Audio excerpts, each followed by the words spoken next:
वासुदेवाय। ओम नमो भगवते वासुदेवाय।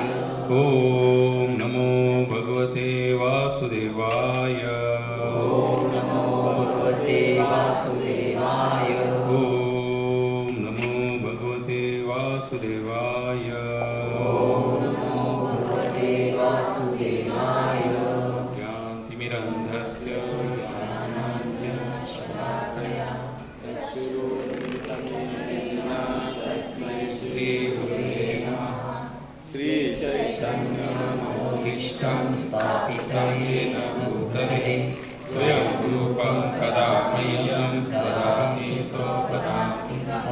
वन्देऽहं श्रीगुरो श्रीयुतपदं श्रीगुरुवैष्णवांश्च श्रीरूपं साग्रजातं सर्वगुणान्वितं तं सजीवं साद्वैतं सावधूतं परिजनसहितं कृष्णचैतन्यदेवं श्रीराधाकृष्णपादाञ्च सहगणविलासी विशाखान्वितांश्च। हे कृष्ण करुणा सिन्धु दीनबन्धु जगत्पते गोपेश गोपिकान्त राधाकान्त नमोऽस्तुते। तप्त काञ्चन गौराङ्गी राधे वृन्दावनेश्वरी वृषभानुसुतं देवी प्रणमामि हरिप्रिये। वाञ्छाकल्पतरुभ्यश्च कृपा सिन्धुभ्यैव च पतितानां पावनेभ्यो वैष्णवेभ्यो नमो नमः। जय श्री कृष्ण चैतन्य प्रभु नित्यानंद श्री अद्वैत गदाधर श्रीवासादि गौरभक्तवृंद।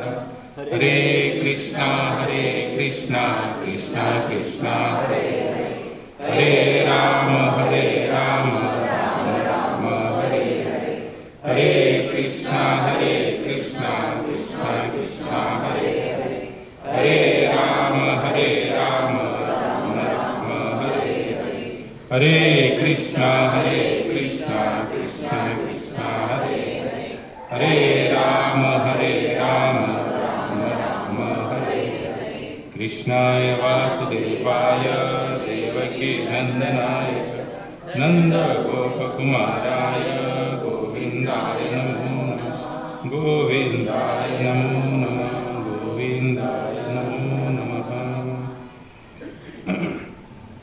अध्याय नंबर 12 निकालिए जिनके पास भगवद गीता है।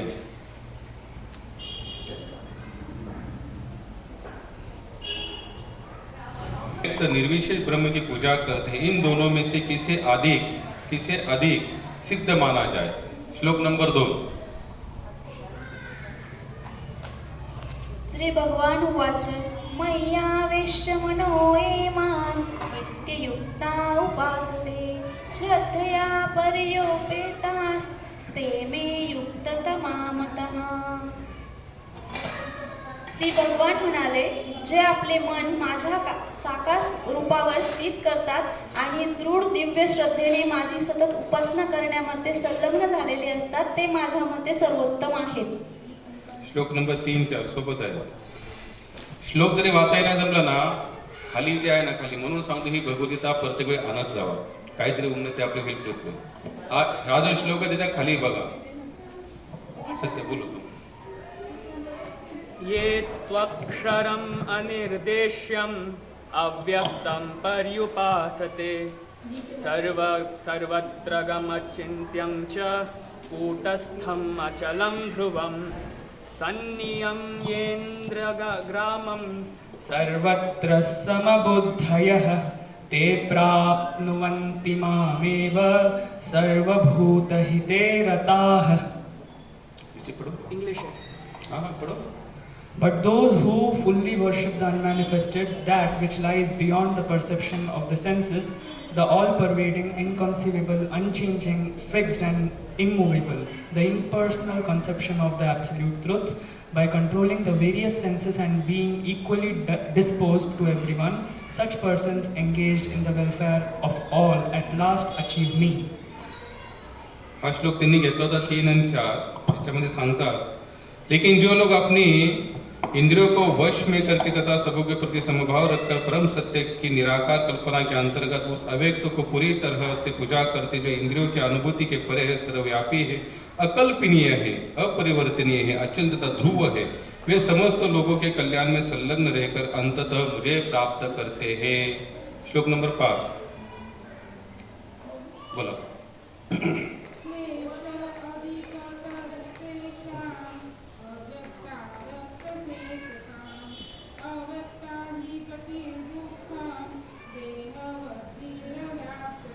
सोपं गेलं ना वाचायला एकदम श्लोक? छान वाटलं ना वाचायला?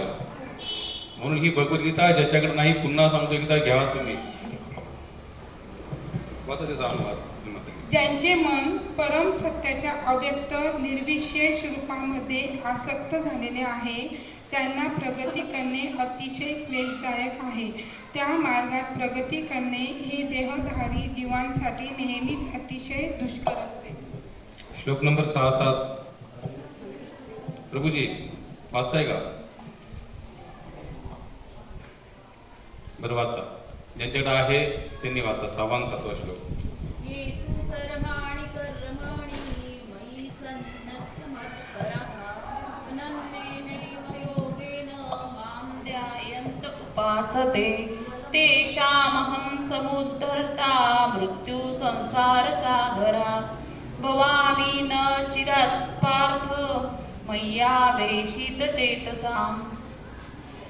परंतु जे माझी उपासना करतात त्यांचे सर्व कार्य माझ्यासाठी सोडून देतात आणि विचलित न होता माझ्यामध्ये एकनिष्ठ राहतात, भक्तिसेवेत मग्न असतात आणि सदैव माझे ध्यान करतात, माझे चित्त माझ्यावर स्थिर ठेवतात. हे पृथ्व्यापुत्र, त्यांचा मी त्वरित उद्धार करणारा आहे जन्म आणि मृत्यूच्या महासागरातून. श्लोक नंबर 8 आपण वाचा वाचा वाचा वाचा.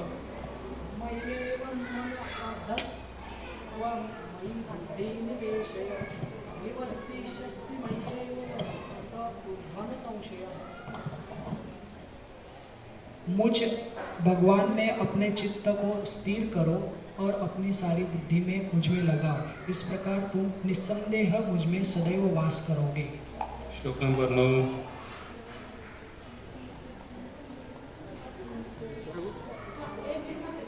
अथ चित्तं समाधातुं न शक्नोषि मयि स्थिरम्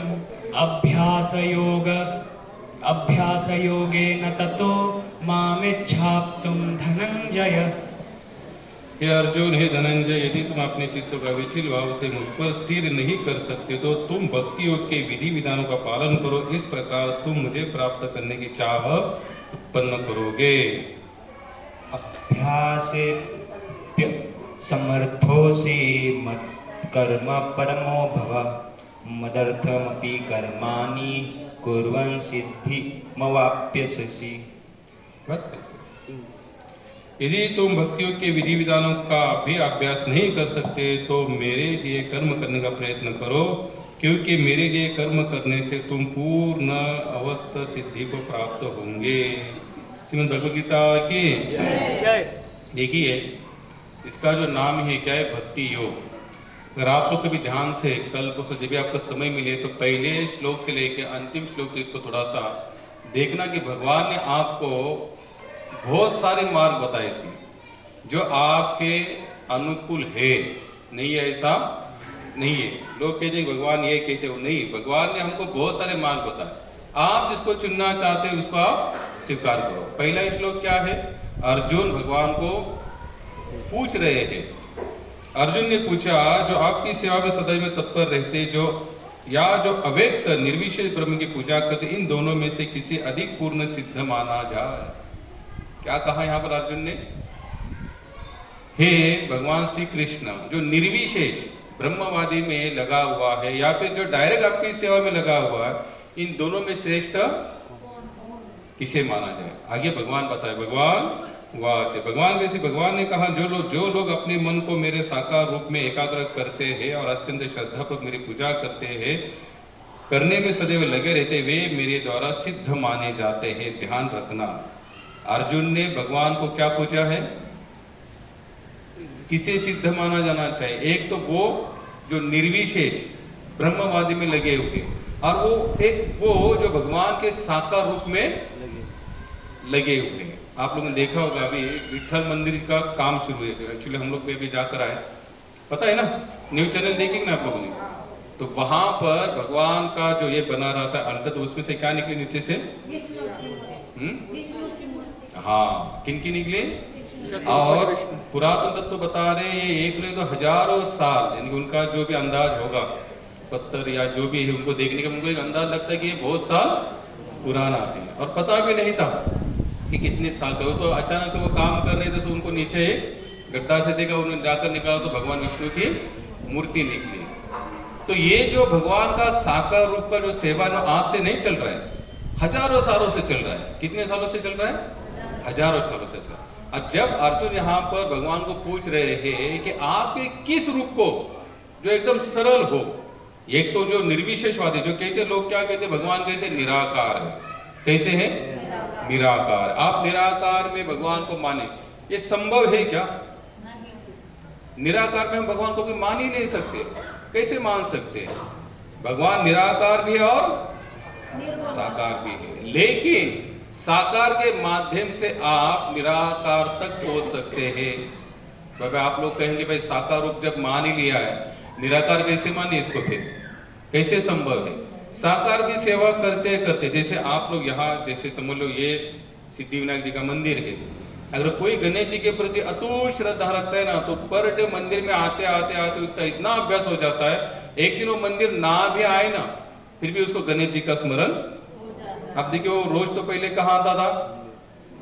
मंदिर आता था, लेकिन कुछ दिन के वो मंदिर आना बंद कर, फिर भी उसके मन में क्या हो रहा है? गणेश जी उनको याद है। उसी तरह से कहा जाता है कि अगर आपकी श्रद्धा जब दृढ़ बनती है ना, तो वही भगवान विठल नाथ जी, वही राधा कृष्ण आपको हर जगह पर नजर आना शुरू हो जाते हैं। फिर कहीं पर भी नजर आते, तो वो कौन सा रूप है?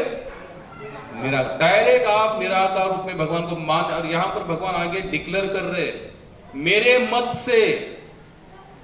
क्या कहते भगवान यहां पर?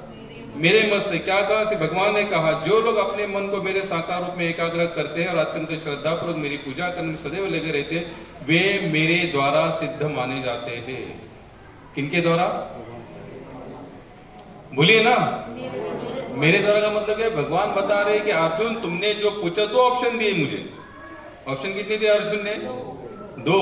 दो प्रश्न पूछे कि मेरे दो प्रश्न है, साकार वाला श्रेष्ठ की? तो भगवान यहाँ पर कहते कि भगवान ये बता रहे अर्जुन, लेकिन मेरे द्वारा उनको परम सिद्ध माना जाना चाहिए। अब मुझे पता है जब भगवान कहते कि मेरे द्वारा माना जाना चाहिए, तो आगे फिर किसी और के द्वारा मानने वाला कोई सवाल ही नहीं उठता ना, कि उठता है? जब भगवान ने यहाँ पर मेंशन कर दिया है कि मुझे ऐसा लग रहा है कि ये श्रेष्ठ है, फिर और कौन श्रेष्ठ है, ये सवाल आगे बनता है क्या? नहीं बनता। इसलिए भगवान ने यहाँ पर कौन सा स्वरूप बताया? अच्छा, आप लोग थोड़ा ध्यान दीजिए, या आप लोग थोड़ा दिमाग लगाइए, थोड़ा दौड़ाइए कभी कभी इसको, भक्ति मार्ग में दौड़ाइए। जिज्ञासा कहाँ होनी चाहिए? भक्ति मार्ग में होनी चाहिए। अगर भक्ति मार्ग में जिज्ञासा है तो समझ लेना हमारी बुद्धि सही जिज्ञासा कर रही है। कैसे कर रही है? आगे भी आएगा, क्योंकि हमने पहले से लेकर 10 श्लोक में भगवान यहाँ पर एक जगह पर बुद्धि का भी वर्णन करते हैं। तो भगवान ने कहा कि उसे मेरे द्वारा साकार। अच्छा बताइए कि भगवान को साकार रूप में प्रेम करना आसान है कि निराकार रूप में? साकार रूप में। एकदम सीधी सी बात है। क्यों? क्योंकि साकार रूप में हम लोग आदान प्रदान कर सकते हैं। क्या कर सकते हैं? लेन देन कर सकते हैं, भगवान से लेन देन। और जहां पर लेन देन होता है ना, तो वहां पर प्रेम कुछ अलग ही होता है। और निराकार रूप में कभी लेन देन पॉसिबल है क्या? कुछ है ही नहीं। जब कुछ है ही नहीं, तो लेन देन कहां से करेंगे? किन से करेंगे? अच्छा बताइए, अगर लेन देन जहां चल रहा है वहां पर भगवान की अनुभूति आसान होगी, या जहां पर लेन देन नहीं है वहां पर भगवान की अनुभूति आसान होगी? जहां लेन देन है। लेन देन में कौन सा? 10 रुपए डाला 100 रुपए लिया, ये या 1000 डाला 10,000 मांगा? नहीं, सब कुछ दे दिया, कुछ नहीं लिया, प्रेम लिया। दे दिया भगवान को, केवल दे दिया। और भगवान इतने अपने भक्त के मन का ख्याल रखते हैं एक महात्मा तो यहां तक कहते बोले अगर आप श्रद्धा से भगवान को कुछ दे रहे ना, कुछ भी, तो उसका डबल ट्रिपल पता नहीं कितना गुना होकर भगवान आपको रिटर्न देगा। हाँ, लेकिन वो भौतिक संसार देते नहीं, ये आप लोग अपने माइंड में सेट करके चलना। भगवान श्री कृष्ण भौतिक संसार कभी भी देते नहीं, क्योंकि जानते जितना भौतिक संसार हमको प्राप्त होगा हम लोग उसी में लिप्त रहेंगे, उससे हम निकलने का कोई चांसेस। अच्छा, आप लोग कभी अपने आज तक जितनी भी कथाएं सुनी है यहाँ के इस सत्संग के माध्यम से या बचपन से लेकर आज तक जहां से भी, तो आप लोग मुझे एक भक्त ऐसे बताना जिससे भगवान ने भौतिक ऐश्वर्य दिया। सुदामा दिया भी है, लेकिन पहले और जिसका लिया है और वो लगा रहा है ना, बाद में भगवान ने उसको अमाप दिया है कि उसका कहीं पर हम लोग अंदाजा लगाने। लेकिन उसके लिए क्या करो, भगवान के साथ आदान प्रदान बनाओ। कौन सा? प्रेम का आदान प्रदान बनाओ। कौन सा बनाओ? प्रेम का। लेकिन हमारा आदान प्रदान कैसे है? स्वार्थ का है, व्यवहार। हम लोग भगवान को व्यवहारी बुद्धि से जानने का प्रयास करते हैं। हमें लगता है हमने इतना भजन किया, इतनी सेवा की, इतना दान दिया, इतना कर रहे तो शायद कुछ भगवान हम पर प्रसन्न होंगे। ये धारणा गलत है। हालांकि भगवान की माया देवी के माध्यम से कुछ ना कुछ मिलते रहता है, बात अलग है। लेकिन डायरेक्ट भगवान से केवल क्या मिलता है आपको? प्रेम और प्रेम ही मिलेगा, बाकी कुछ भी नहीं मिलेगा। सब कुछ जाने के बाद भी, सब कुछ की बात कर रहा हूं मैं, एक तो नहीं। जैसे 10 चीजें हैं, 10 में से 2 चली गई, ये नहीं। सब कुछ जाने के बाद भी जो बंदा प्रामाणिकता से भगवान के श्री चरणों के प्रति अनुराग निर्माण करते रहता है या लगा हुआ है, भगवान उसको हमेशा क्या करते हैं? स्वीकार। लेकिन लेन देन कैसा होना चाहिए? जैसे बिनु नाम लिया सुदामा, जैसे सुदामा का लेन देन कैसे था? निस्वार्थ था। अरे यहां तक कि उसने भगवान के भी भाग्य में आने वाली दरिद्रता को स्वीकार किया। ये मैंने शायद कथा बता दी, कितने लोगों को याद है? भागवत में बताई थी मैंने कथा, फिर मैं आपको रिपीट करूंगा। लेकिन जितने लोग थे उसमें से 4 लोगों के हाथ ऊपर थे, तो सबको सुनना जरूरी है। भगवान श्री कृष्ण, बलराम और सुदामा एक ही स्कूल में पढ़ रहे थे। कौन से स्कूल में? सांदीपनि। ये कहां पर आया? उज्जैन में आया। तो उज्जैन में सांदीपनि जी के आश्रम में वो वहां पर पढ़ रहे थे। चलो हम लोग यहाँ पर थोड़ा रिपीट करेंगे, अपने माइंड को थोड़ा फ्लैशबैक करेंगे। कहां पर थे वो? उज्जैन में सांदीपनि जी के आश्रम में थे। तो कितने दिन वहां पर रहे हो? अच्छा, कितने दिनों में कितनी कलाएं सीखी हो? 64 दिनों में 64 कलाएं सीखी। यानी कि भगवान ने जितने भी कोर्स के सुबह शुरुआत की, शाम तक तो डिग्री लेकर बाहर निकले। ऐसा नहीं कि 6 महीने का कोर्स किया, फेल हो गए, फिर से बैठे, फिर से कोर्स किया, बिल्कुल नहीं। 64 दिनों में 64 डिग्री लेके उन्होंने ली। और वो आप लोग कभी ध्यान से पढ़ना, कितने कितने लोगों ने सुना है 64 कलाओं को? मैंने सुना। हम लोग कभी लेंगे उसको? अच्छा, देखा है आपने उज्जैन में, बराबर वो लगाया हुआ है। सही बात है, हाँ बराबर, बहुत अच्छा है। आप लोग वहां देखेंगे ना तो एक भी गुण, जितना संसार में हम जो यहाँ तक कि टीवी की जिसके भी माध्यम से देख रहे हैं ना, सब गुण वहीं से आए हैं। जिसे आज हम कहते हैं गलत है ना, वो भी गुण वहीं से आए। आप लोग फिर से अगर आपको देखना है तो भक्ति रसामृत सिंधु करके ग्रंथ है, लेकिन वो वहां पर जो लगाया ना वो बहुत सुंदर लगा, क्योंकि फोटो के सहित बताया। माता ये तो ना बनाटो देना, फोटो के साथ लगाया हुआ है। कैसे लगाया? फोटो जैसे नृत्य करना, लड़ाई करना, कूटनीति करना, यहां तक भी वहां पर चोरी करना, वहां तक भी वो गुण वहां पर लगाया हुआ है। यानी कि जितने भी संसार में जो कुछ भी हम देख रहे हैं ना, तो वो कहां से आए? सब गुण भगवान के सिवा यहाँ संसार में कोई भी गुण नहीं। आप चाहे जिसको भी ले लो, जिससे हम लोग कहते हैं ये ऐसा है वैसा है, वो भी वहां से आए। इसलिए श्रील प्रभुपाद हमेशा कहते, बोले अगर भगवान सर्वगुण संपन्न है, लेकिन ने पूछा तो क्या गलतियां भी भगवान से आती है? प्रभुपाद ने कहा, बोले अवश्य, क्योंकि किसका भी स्वतंत्र अपना अधिकार अस्तित्व संसार में नहीं है। जो भी कुछ हो रहा है कहां से आ रहा है?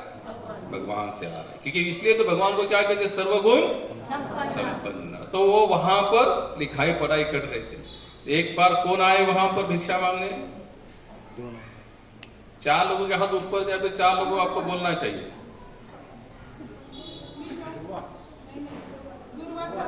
दुर्वासा ऋषि कौन आए?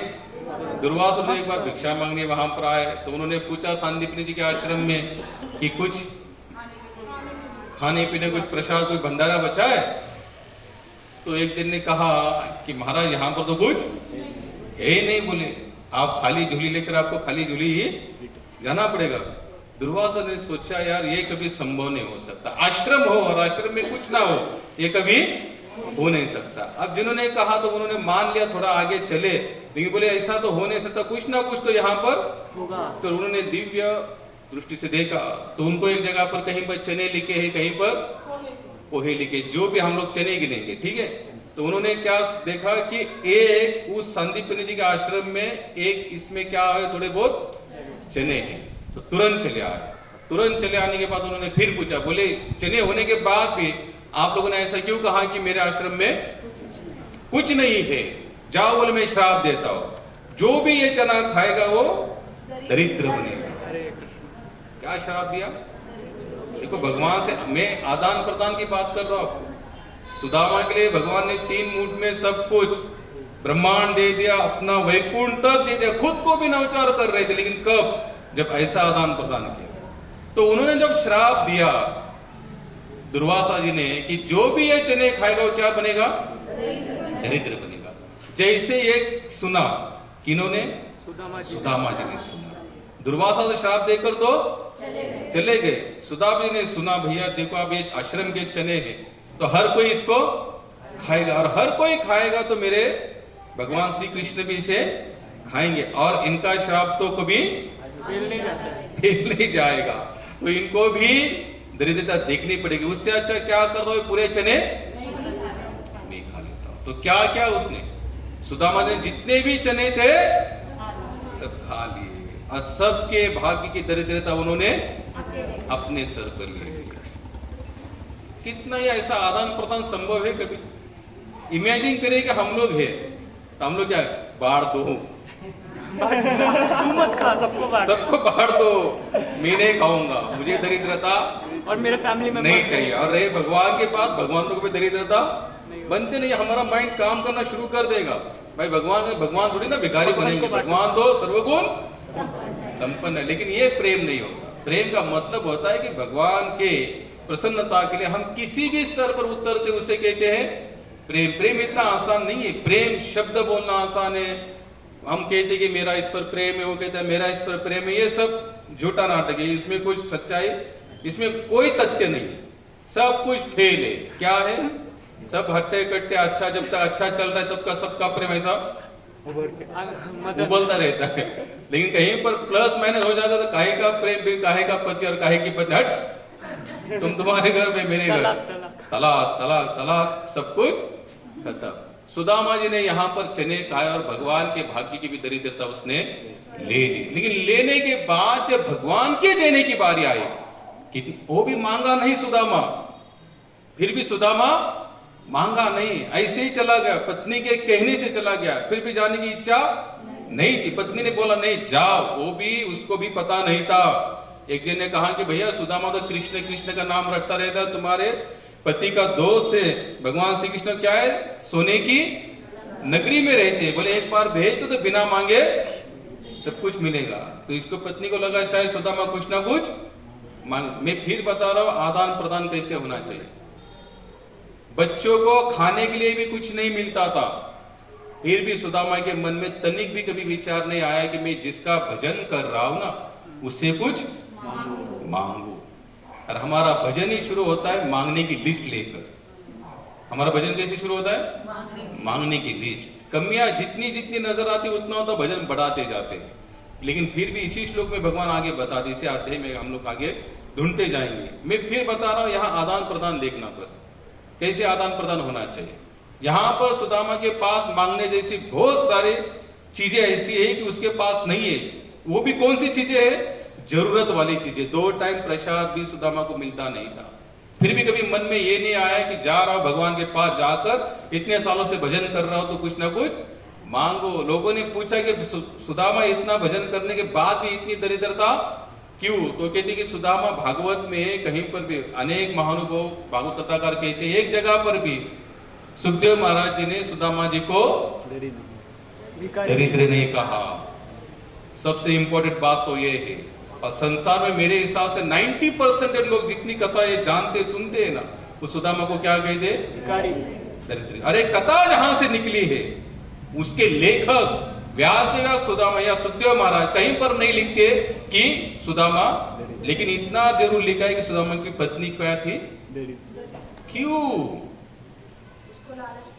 क्योंकि उसके मन में आया कि मेरा पति इतना उसका भजन कर रहा है, क्यों ना जाके उससे कुछ, यानी कि ये बात पक्के मांगोगे तो हमारे जैसा भिखारी कोई ना, नहीं मांगोगे तो हमारे जैसा सेठ आमिर भी कोई नहीं। और भगवान को मांगने वाले अच्छे नहीं, ठीक है वो दयालु है, बात अलग है, दे देते डिस्काउंट, लेके जाओ, मेरा पीछा छोड़ो, लो और मेरा पीछा छोड़ो। लेकिन जो नहीं मांगते ना, भगवान उसकी पूरी तैयारी करते हैं, इसको कब, कौन से समय, किस जन्म में कितना देना है।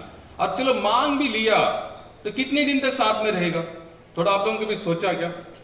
अगर हमने भगवान से व्यापार भी किया, थोड़ा सा भजन किया, थोड़ी सी साधना की, थोड़ा सा भाव निर्माण भी हुआ, और उसका बाद में हमने क्या किया? सौदा कर दिया। और सौदा करने के बाद जो चीज हमने ली भी ली है भगवान से, मैं फिर बता रहा हूं, सौदे वाली चीज ये नश्वरी होगी। अगर हम लोग सौदा भी करेंगे ना भगवान से, तो कौन सी चीज के लिए करेंगे? नश्वर, शाश्वत चीज के लिए हम कभी भगवान से, क्योंकि शाश्वत चीज सौदा करनी नहीं देती, क्योंकि वो जानता है कि शाश्वत केवल भगवान का प्रेम है, नाम है, बाकी कुछ तो है नहीं। तो सुखदेव महाराज जी ने सुदामा जी को कहीं पर दरिद्र नहीं लिखा, लेकिन सुदामा की पत्नी का नाम क्या था? सुशीला। सुशीला का क्या बोले हैं कि थोड़ी दरिद्रता थी। क्यों? क्योंकि बस मांगने की चाह रखी इसकी। क्या हुआ? मांगने की चाह रखी। चाह वो मत रखो मांगने की। क्या वो नहीं जानते क्या भगवान? थोड़ा सा इमेजिन करो, माँ के पेट में 9 महीने तक रहे हैं, कौन सा हाथ आ रहा था, कौन सा हाथ हमको खिला रहा था, कोई सुविधा नहीं बाहर से, ना वो खुद माँ की भी कोई सुविधा ऐसी। फिर भी 9 महीने तक भगवान ने अगर यहाँ पर सुविधा दी है और एकदम ठीक ठाक सुविधा दी है, उस अवस्था को अगर हम थोड़ा सा सोचे तो उस हिसाब से तो भगवान ने हमको बहुत बहुत अच्छा रखा है। अगर वो वहां पर पालन कर सकता है तो बाहर नहीं कर सकता क्या? लेकिन बाहर आते ही हम जब संसार के ये सब क्षेत्र को देखते हैं ना, संसार का जब आदान प्रदान देखते हैं, तो हमारे माइंड में भी वो चीजें घुलती रहती है, यार मैं भी कुछ मांगू, मैं भी कुछ मांगू। तो क्यों होता? और ये कब भूलता है पता? मांगने वालों के साथ में रहो, आपके मन में मांगे ही निर्माण होगी। और वैराग्य संत समुदाय के साथ में रहो, आपके मन में कभी मांगना हो भी सकता है, लेकिन उनके साथ में रहते रहते रहते क्या होगा? मांगना छूट जाएगा। और एक दिन बाद में एक ही मांगना आएगा। कौन सा आएगा? न धनम न जनम न सुंदरी। हे भगवान श्री कृष्ण, मुझे धन चाहिए ना जन चाहिए, ना सुंदर चाहिए, मुझे कुछ भी नहीं चाहिए। मुझे क्या चाहिए? आपकी अहोती की भक्ति चाहिए। क्या चाहिए? अहेतु की भक्ति। अहेतु की भक्ति का मतलब क्या होता है? कोई भी हेतु रहित। हेतु हमारा क्या होना चाहिए? शून्य होना चाहिए। हम लोग अभी, मैं भगवान की कृपा से इतना घूमता हूँ, हर मंदिर में कुछ ना कुछ से लटकाए रहते हैं। जैसे बहुत सारे मंदिर से मन्नत मांगते लोग, दूरी बांधने की। तो कितने सारे मंदिरों में, दूर नहीं, यहाँ नासिक रोड में मुसोबा जी का मंदिर है, नौशा गणपति, घंटी नौशा गणपति के पास जो बहुत सारे घंटियां होती है। क्या सचमुच क्या ऐसी चीजों से भगवान कभी खुश होते होंगे? उनको भी लगता होगा इस बंदे का मैंने इतना दिया है, इसको मैं 100 रुपए दिया हुआ है, फिर भी 10 रुपए के लिए भीख मांग रहा है मेरे पास। भगवान ने इतना हट्टा कट्टा शरीर दिया, बुद्धि दी, प्रेम पाने के हमको स्मरण शक्ति दी, विचार दिए हैं अच्छे, फिर भी हम लोग क्या करते हैं? 10 रुपए दो ना, 20 रुपए दो ना, 50 रुपए दो ना। भगवान क्या भिखारी है? इतना देने के बाद भी इसकी भटमंगी की आदत छूटी नहीं। इससे थोड़ा सा ऊपर आओ, भगवान से क्या करो? ऐसे सुदामा जैसे क्या करो? आदान प्रदान करो, प्रेम करो। तो भगवान क्या पता हमने कहां से शुरुआत की थी इसकी?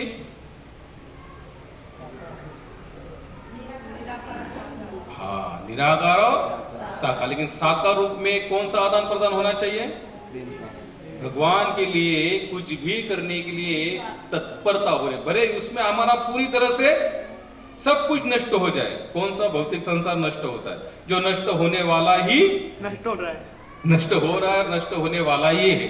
ये शाश्वत रुकने वाला तो हमको क्या डर लगता है, मैं रात को सुबह जल्दी उठूंगा तो फिर मुझे ऑफिस में नींद आ जाएगी। एक दिन तो सोना ही है, एक दिन तो मरने के बाद तो सोना ही। थोड़ा जल्दी उठो भगवान के लिए, उठो, फिर थोड़ा भजन करो। और आपको एक बार आदत से लग जाएगी ना, प्रेम से आदत लगेगी ना, मैं आपको लिख के देता हूँ, लिख के, आपको दोपहर में नींद भी नहीं आएगी, रात को भी आपको दोपहर में नींद भी नहीं आएगी। लेकिन कब? भगवान के लिए थोड़ा त्यागने का थोड़ा सा प्रयास करो। हम लोग क्या सोचते हैं, पहले ही रीजन हमारे फिक्स है। मैं कहता हूँ कि थोड़ा जल्दी उठो, उठने के लिए कुछ नहीं, लेकिन फिर ऑफिस में जाएंगे तो सो जाएंगे।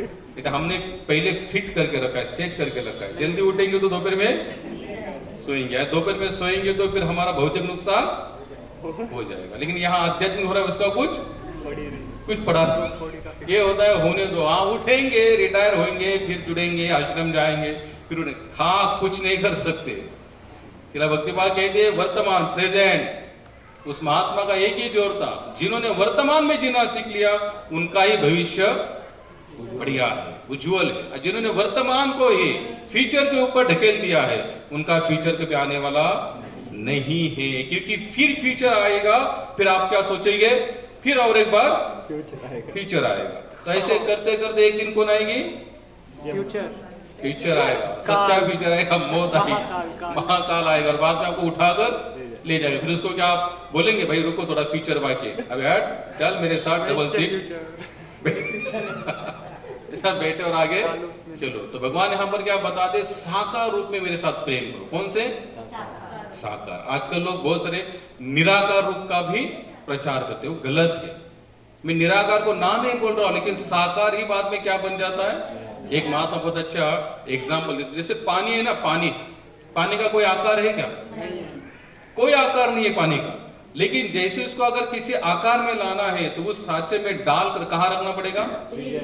फ्रीजर में। जैसे फ्रीजर में रात को रखेंगे, सुबह निकाल तो फिर क्या होगा, वो उस आकार में आएगा। उसी तरह से भगवान भले ही ना ऐसे है वैसे, लेकिन फिर भी अगर आप भक्ति भाव से उसको वही साँचे में ढालोगे, भाव रूपी साँचे में, तो वो आकार लेकर आपके सामने खड़ा हो जाएगा। आप लोग अभी अंबाजी गए? अंबाजी, श्रीनाथ जी कितने लोग गए? श्रीनाथ जी राजस्थान में आता है, गुजरात बॉर्डर पर। तो आप भी नहीं गए? अच्छा, नाम तो सुना है ना श्रीनाथ जी का।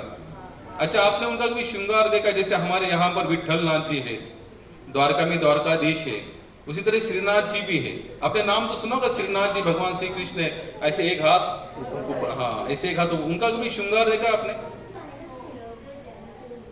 ये एक माता का जिस तरह से श्रृंगार होता है ना, वैसे श्रृंगार है। और श्रीनाथ जी के आगे ही 1-1.5 घंटे का रास्ता है, 2 घंटे का, अंबाजी करके, यानी कि देवी माता का मंदिर है। एक बार देवी माता के मंदिर से 2 भक्त दर्शन करके जा रहे थे, तो जाते जाके रास्ते में उनको श्रीनाथ जी का, बोले यही मंदिर है, तो जाते थे इनका दर्शन करेंगे। अब इनका अंबाजी के प्रति अटूट श्रद्धा थी। देखो, जहां पर भी लगे रहो, लेकिन कैसे लगे रहो? श्रद्धा से।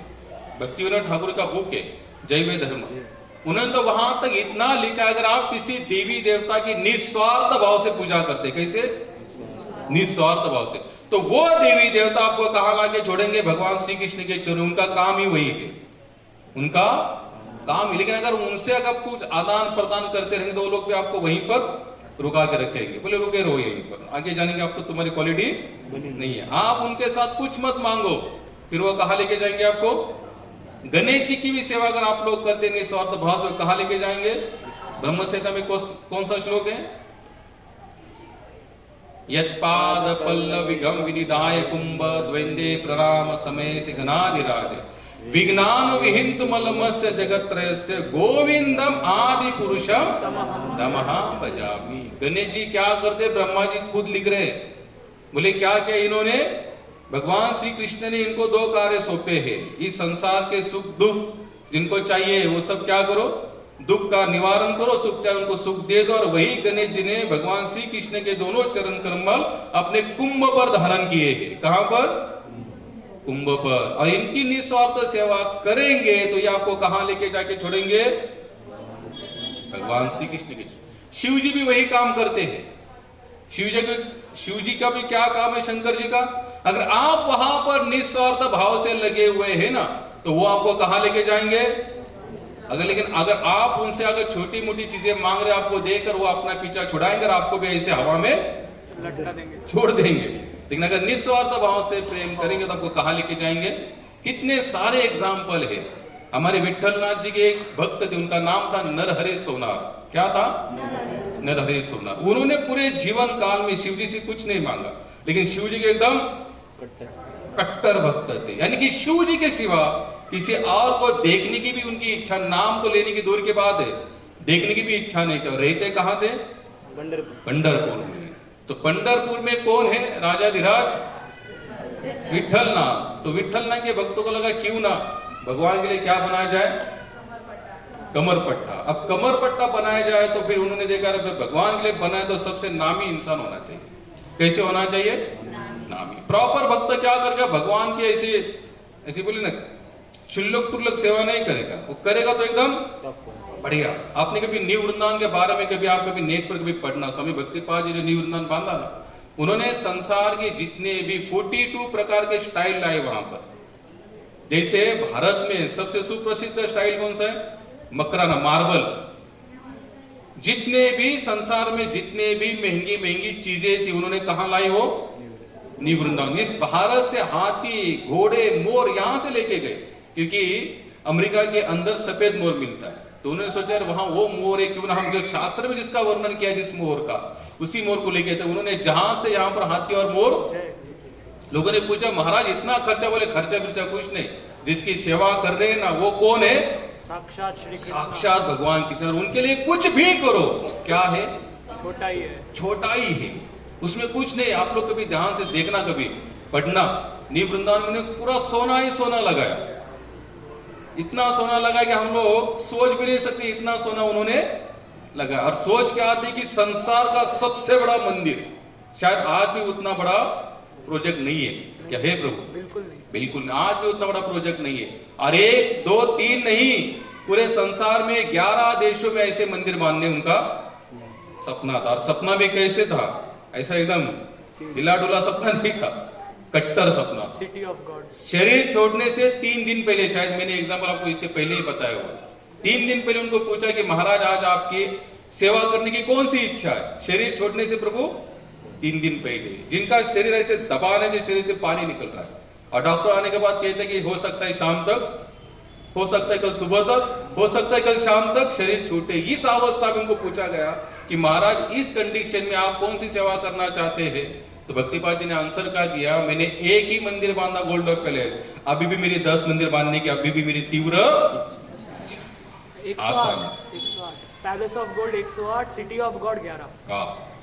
108 मंदिर, उनको कितने सोने के मंदिर बांधने थे, और 11 सिटी ऑफ गॉड, शहर बांधे। एक ही बांध पाए, एक भी बहुत बड़ा तमाशा खड़ा हुआ। लेकिन फिर भी तमाशा खड़े होने के बाद भी उन्होंने अपनी इच्छा, डिजायर पावर छोड़ी नहीं। हम लोग क्या करते? प्लस माइनस का अंदाज लगाते, भगवान की भक्ति करना।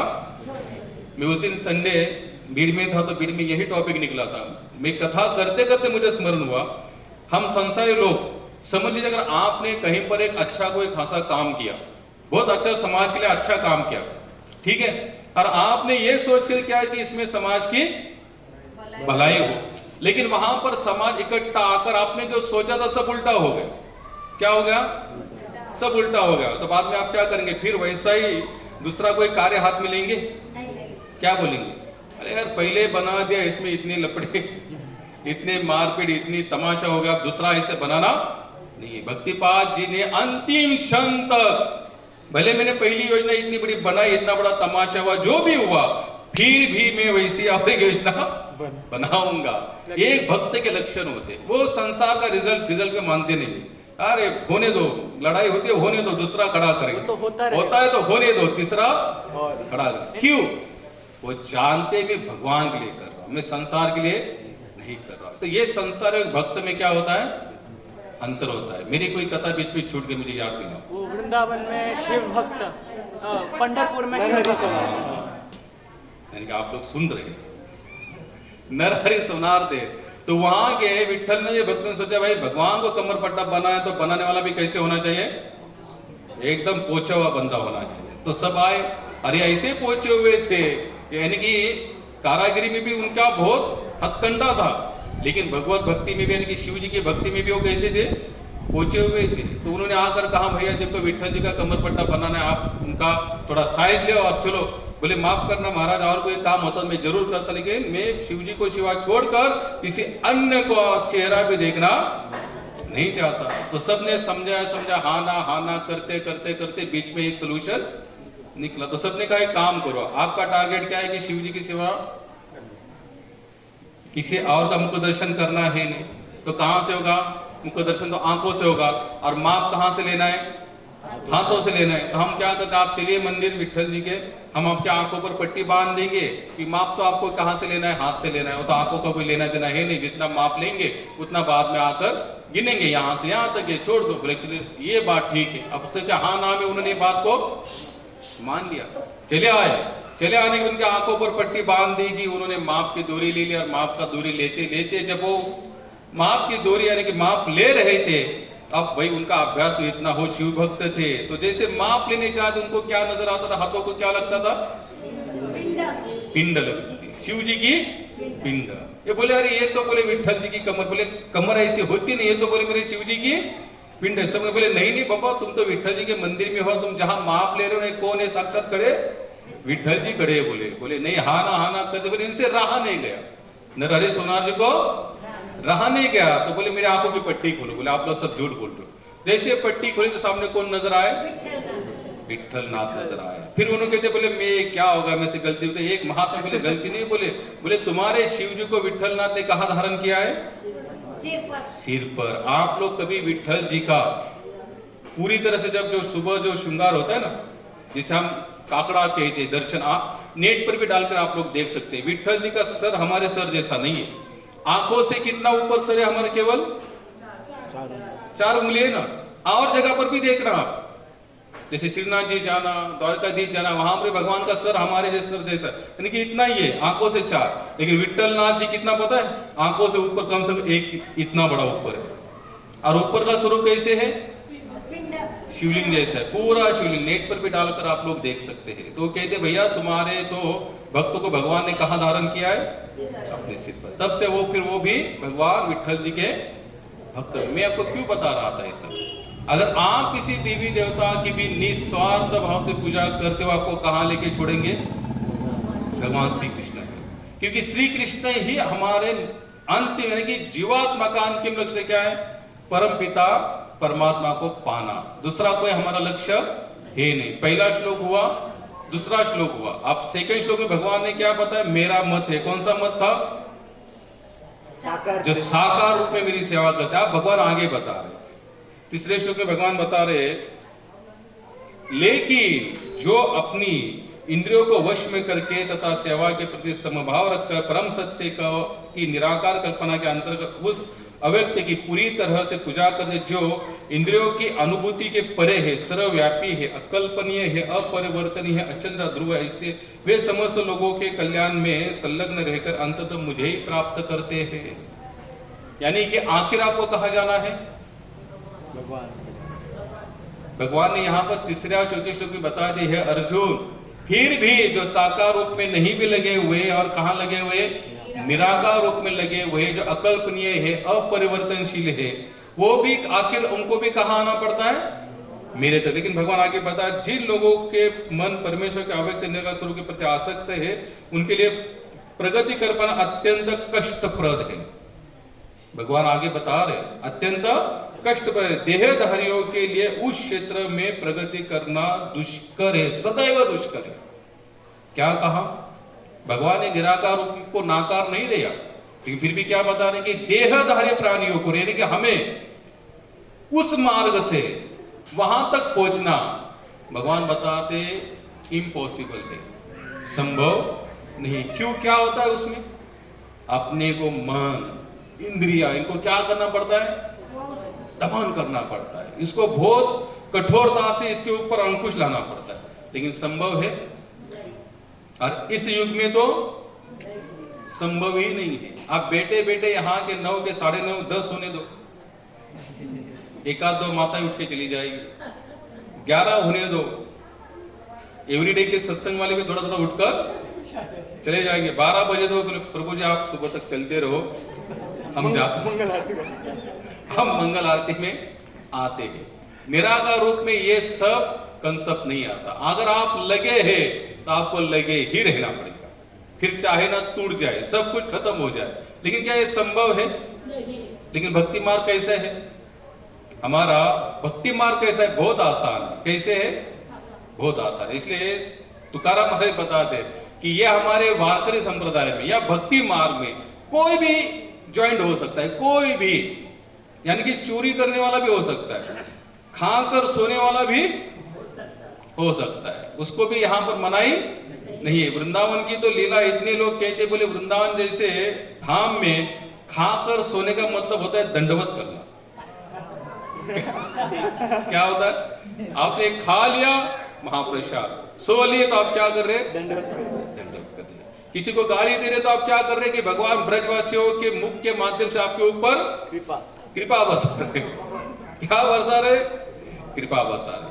कितना सिंपल सा है भक्ति मार्ग, लेकिन निराकारवादियों को ये सब नहीं चलता। वहां पर आपको कठोरता से लगना पड़ेगा। कैसे? कठोरता से। और उसमें भी अगर आप कहीं पर प्लस माइनस हो गए तो सब कुछ फ्लॉप, फिर आपसे एक से फिर आपकी शुरुआत होगी। लेकिन भक्ति मार्ग में ऐसे कि भगवान श्री कृष्ण स्वयं बता रहे, जहां आप जिस जन्म में जहां तक भक्ति करते हैं ना, जो बची हुई भक्ति अगर अपूर्ण तक कुछ बचा है और भी कुछ पाना है, तो अगले जन्म में आप अगर 20% भक्ति की है तो अगले जन्म में आपका 21 से शुरू। वहां ऐसा नहीं होगा कि यहाँ तक 20 और 20 फेल खत्म, आप फिर से 1 से गिनना शुरू। वहां वैसे नहीं होता। वहां पर आपको फिर क्या करते हैं आप? भागवत में कथा आती है कि एक राक्षस को मारने के लिए, सत्या कौन सी कथा है आप लोग याद दिलाओ मुझे, कि राक्षस को मारने यानी कि इंद्र को मारने के लिए क्या किया था उन्होंने? यज्ञ किया था। और कौन सा यज्ञ किया था? इंद्र को मारने वाला उस यज्ञ के माध्यम से निर्माण हो, लेकिन थोड़ा मंत्र में फर्क हो गया। तो क्या हुआ कि इंद्र से मरने वाला निर्माण हुआ। क्या हुआ? इंद्र। आप यज्ञ क्यों किया था? इंद्र को मारने वाला है, लेकिन थोड़ा सा श्लोक यहाँ वहां हो गया, बोलने में प्रोनाउंसिएशन थोड़ा आगे पीछे हो गया, तो क्या हुआ? इंद्र से मरने वाला निर्माण हुआ। लेकिन भक्ति मार्ग में आप हरे कृष्ण बोलो, कृष्ण कृष्ण हरे हरे, राम राम राम हरे हरे। वृंदावन जाएंगे, बहुत सारे फॉरेनर वहां पर भजन करते हैं, उनका पूरा जो प्रोनाउंसिएशन है पूरा क्या है? अलग है। अब कुछ लोग तो कृष्ण और कृष्णा में लगे रहे हैं। लेकिन हम लोग जब कुछ मैसेज, एक था भगत, मुझे पता है, मैंने व्हाट्सएप पर हरे कृष्णा, कृष्णा नहीं लिखा, ना को काना बस क्या लिखा? कृष्ण। तो उसने कहा कि ऐसा नहीं लिखना चाहिए प्रभु जी, आपको क्या लिखना चाहिए? कृष्णा लिखना चाहिए। अब मैं उसको आंसर नहीं दिया, बोले छोड़ दो, बोले ये बहुत जूनियर है, आप सीनियर रहता तो ये सब बातें करता ही नहीं। लेकिन यहाँ पर भक्ति मार्ग में क्या है? जैसे तुकाराम महाराज की पत्नी ने भगवान विट्ठल जी को क्या बताई थी? एक बार चप्पल क्या बताई थी? फिर भी भगवान क्या करने आए? पैर का कांटा निकालने आए। क्यों आए? क्योंकि उसके मन में फिर भी वो किस रूप को मानती थी? साकार। उसके माइंड में कभी भी ये नहीं आया कि मेरे पूरे संसार को खत्म करने वाला कोई और है करके। माइंड में क्या आता था हमेशा? इस विट्ठल के कारण, इस विट्ठल के सब कुछ हम बर्बाद हो गए, पूरे कहीं के नहीं रहे, ना हमारे पास धन है, ना खाना पीना, कुछ भी नहीं। अगर मुझे बर्बाद भी अगर करने की क्षमता रखता है तो कौन रखता है? विट्ठल। तो इस तरह से हमारा भजन होना चाहिए। जैसे कंस जानता था मुझे अगर कोई मार सकता, कौन मार सकता है? भगवान कृष्ण। और वो कृष्ण का स्मरण करते करते इतना स्मरण किया उसने, आखिर भगवान ने उसको मार दिया। भागवत में लिखा है कि कंस के शरीर से ज्योत निकली और भगवान के शरीर में शिशुपाल था। जितने भी अपराध किए किनके चरणों में किए? भगवान। युधिष्ठिर महाराज, नारद जी वहां पर खड़े थे, जैसे सर काट दिया गया सुदर्शन से, दिव्य ज्योत निकली और कहां चली गई? ब्रह्म में, भगवान के शरीर में। क्यों? स्मरण क्या था उनका? साकार रूप का था। कंस को बताया जाता है कोई काली चीज दिखती ना, मीरा या जीरा ऐसा दिखता तो उसको कौन याद आता? रावण को कौन याद आता हमेशा? राम याद आता। शिशुपाल ने 100 के 100 अपराध बचा के रखे थे, कहीं पर ये नहीं आया कि उसमें से उसने केवल 100 में से 50 अपराध भगवान के चरणों में, नहीं, 1 से लेकर 100 तक कहां अपराध किए? भगवान के श्री चरणों में। अरे भगवान से जुटना यानी कि यहाँ पर एक महात्मा बोले भगवान से दोस्ती और दुश्मनी दोनों में कल्याण है। दोस्ती और दुश्मनी दोनों में कल्याण, भगवान दोनों में आपको क्या करेंगे, लेकिन दोस्ती वाला कैसे होगा? थोड़ा अलग होगा, प्रेम टाइप होगा। कैसे होगा? और जो दुश्मनी होगी किसी थोड़ी डरी डरी सी होगी। कैसी होगी? डरी डरी सी होगी। तो भगवान यहाँ पर क्या बता, जो निराकार रूप को भी लगे हुए हैं ना, वो भी कहां पहुंचते आखिर? लेकिन वो इतना आसान नहीं है। उसमें एक देहधारियों को विशेष वहां पर भगवान ने उल्लेख किया है। देहधारी यानी कि हम लोगों में से क्या संभव है सब कुछ कर पाना? सब कुछ छोड़ छाड़ के हम लोग जा सकते हैं क्या? हाँ, बाद में छीना जाएगा सब कुछ, वो बात अलग है। तब तो हम लोग मृत्यु सब कुछ छीन लेगी, वो बात अलग है। लेकिन छीनने से पहले कोई भी छोड़ने के लिए तैयार नहीं हो गए, ये संभव भी नहीं है। आइए भगवान बताते, जो अपने सारे कार्यों को मुझ में अर्पित करके तथा अविचल भाव से मेरी भक्ति करते मेरी पूजा करते हैं और अपने चित्त को मुझ पर स्थिर करके निरंतर मेरा ध्यान करते हैं, उनके लिए हे पार्थ में जन्म मृत्यु के सागर से शीघ्र उद्धार करने वाला हो। 6-7 हुआ। 8वें भगवान बताए, मुझ भगवान को अपने चित्त को स्थिर करो, मुझ भगवान में अपने चित्त को स्थिर करो, अपनी सारी बुद्धि मुझ में लगाओ, इस प्रकार तुम निसंदेह मुझ में सदैव वास करेंगे। हे अर्जुन, हे धनंजय, यदि तुम अपने चित्त को अविचल भाव से मुझ पर स्थिर नहीं कर सकते, भगवान आप आगे बहुत सारे ऑप्शन बता रहे, आप लोग ध्यान से सुन रहे हैं कि नहीं? क्या कहा मैंने, सुनाई है? अगर डायरेक्ट भक्ति नहीं कर सकते तो इनडायरेक्ट बहुत। अगर अविचल चित्त से भाव से नहीं कर सकते तो क्या करो? तुम्हारे कर्म मुझे अर्पण करो। अगर अर्पण करने के बाद भी नहीं कर सकते, भगवान आगे बताते, हे धनंजय, यदि तुम अपने चित्त को अविचल भाव से मुझ पर स्थिर नहीं कर सकते तो तुम भक्तियों के विधि विधानों का पालन करो, इस प्रकार तुम मुझे प्राप्त करने की चाह उत्पन्न करोगे। लोगों को जब हम पालन करने की बात कहते हैं, विधि विधानों का पालन, लोग कहते आपको क्या पता प्रभु जी, आपके लिए सब आसान है, आपने तो पूरा उसमें लगे इसलिए बात अलग है। लेकिन मैं नहीं, या भगवान भी वही मेंशन कर रहे हैं। क्या करो? देखो अभी भगवान ने सबसे क्या बताया 3रे श्लोक में कि निर्विशेष निर्ब्रह्मवादी को पालन करना या उसको पाना इतना, उस मार्ग से पाना इतना आसान। तो भगवान ने आगे आगे हमको क्या देते गए? ऑप्शन देते गए।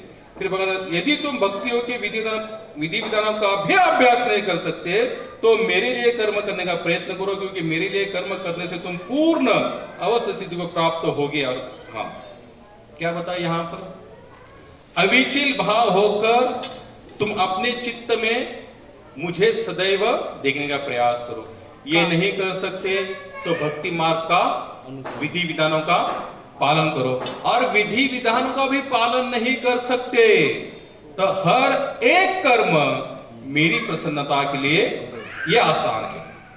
अब विधि देखो, चित्त को अविचल भाव से भगवान को यहां बिठाना बहुत मुश्किल है, क्योंकि हमारा चित्त कभी शांत होता है?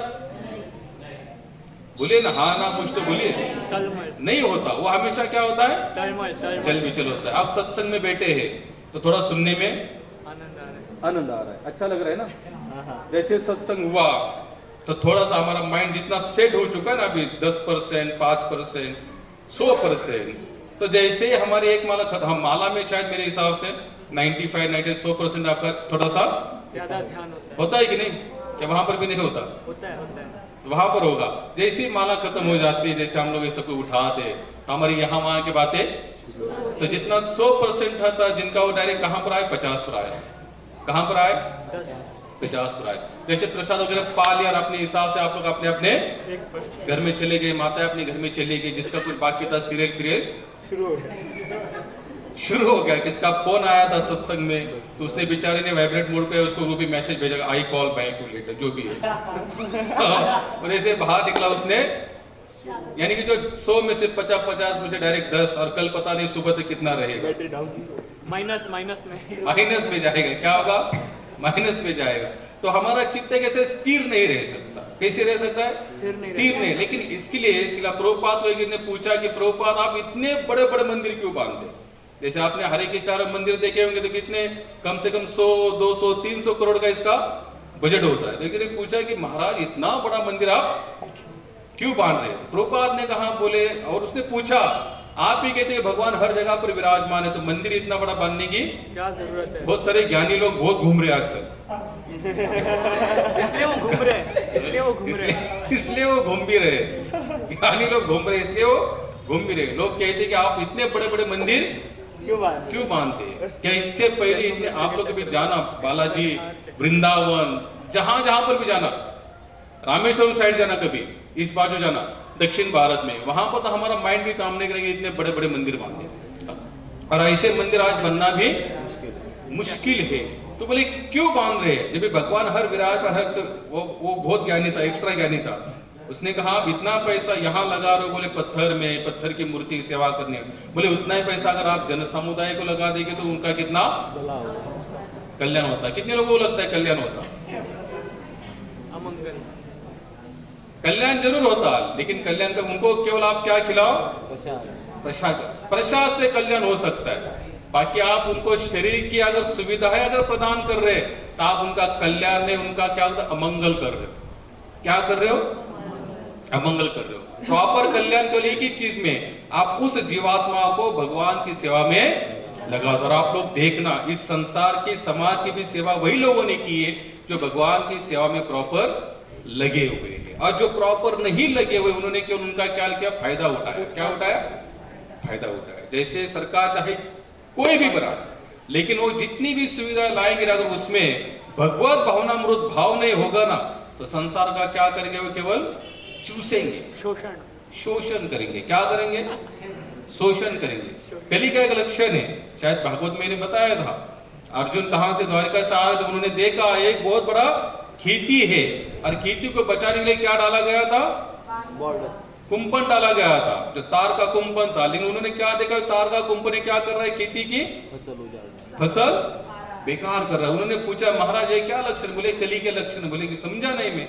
बोले कली में वही राजा, वही जो भी कोई होगा प्रधान यहाँ का, जिनको समाज ने चुन कर दिया होगा, वही लोग क्या करेंगे? समाज को शोषण करेंगे, रक्षक ही क्या बनेंगे? भक्षक। लेकिन जो प्रॉपर भगवत भक्त है कौन? प्रभुपाद सूरत, ये शायद तुमने पढ़ा भी होगा। प्रभुपाद के जीवन में लिखा है, प्रभुपाद ने जब भारत में आया, बहुत सारा ऐश्वर्य वैभव लेकर आए, तो बहुत बड़े बड़े लोग भी उनको यहाँ से जुटे।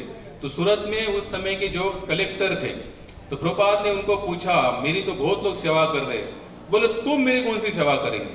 तो उन्होंने कहा कि पूरा सूरत शहर मेरे अंडर में, अगर मैं जिस दिन छुट्टी मेंशन करूंगा तो उस दिन क्या होगा? पूरा सूरत बंद हो जाए। तो प्रभुपाद ने कहा हम यहाँ पर रथ यात्रा जिस दिन निकालेंगे उस दिन तुम क्या करना?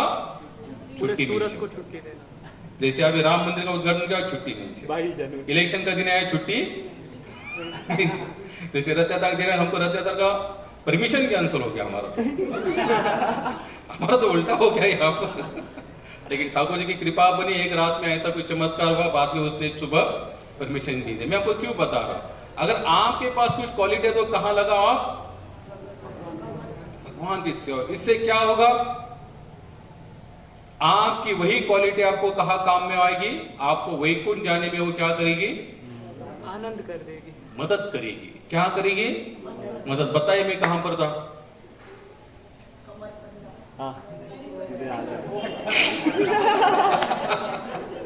माता जी मतदान में अटकी पड़ी प्रभु कहां पर थे आप? यहीं पर थे, नहीं थोड़ा मांगे वो ज्ञानी लोग घूम रहे हैं। नहीं, इतना सारा तुम क्यों इसको दे रहे हो? मतलब भगवान के सेवा के अलावा तुम इतना समाज सेवा क्यों कर रहे हो? प्रभुपाद को पूछा गया था इतने बड़े बड़े मंदिर हम लोग यहाँ पर थे, कहाँ पर थे? मंदिर क्यों बांध रहे बड़े बड़े? हमने 100, 200, 300 करोड़ के मंदिर आज बन रहे। तो प्रभुपाद ने क्या कहा? प्रभुपाद ने ये कहा कि ये बड़े बड़े मंदिर में उन लोगों के लिए बांध रहा हूं जो माया से लड़ना चाहते हैं, जो माया से लड़ना चाहते हैं। इसलिए क्या कहा जाता है जीवन के चौथे चरण में, यानी कि 25, 50, 75 के बाद में जो बचा कुचा जो भी टूटा फूटा शरीर है कहाँ लेके जाओ? वन में। वन से भी आगे नहीं वृंदावन में। वृंदावन, एक टूटे फूटे शरीर का वृंदावन में क्या कहा, हमें तो इतनी भयानक गर्मी है वहां पर कि हम लोग वो भी सहन नहीं कर सकते। इसलिए ब्रह्मचारी 25, ग्रस्त 50 और 50 के बाद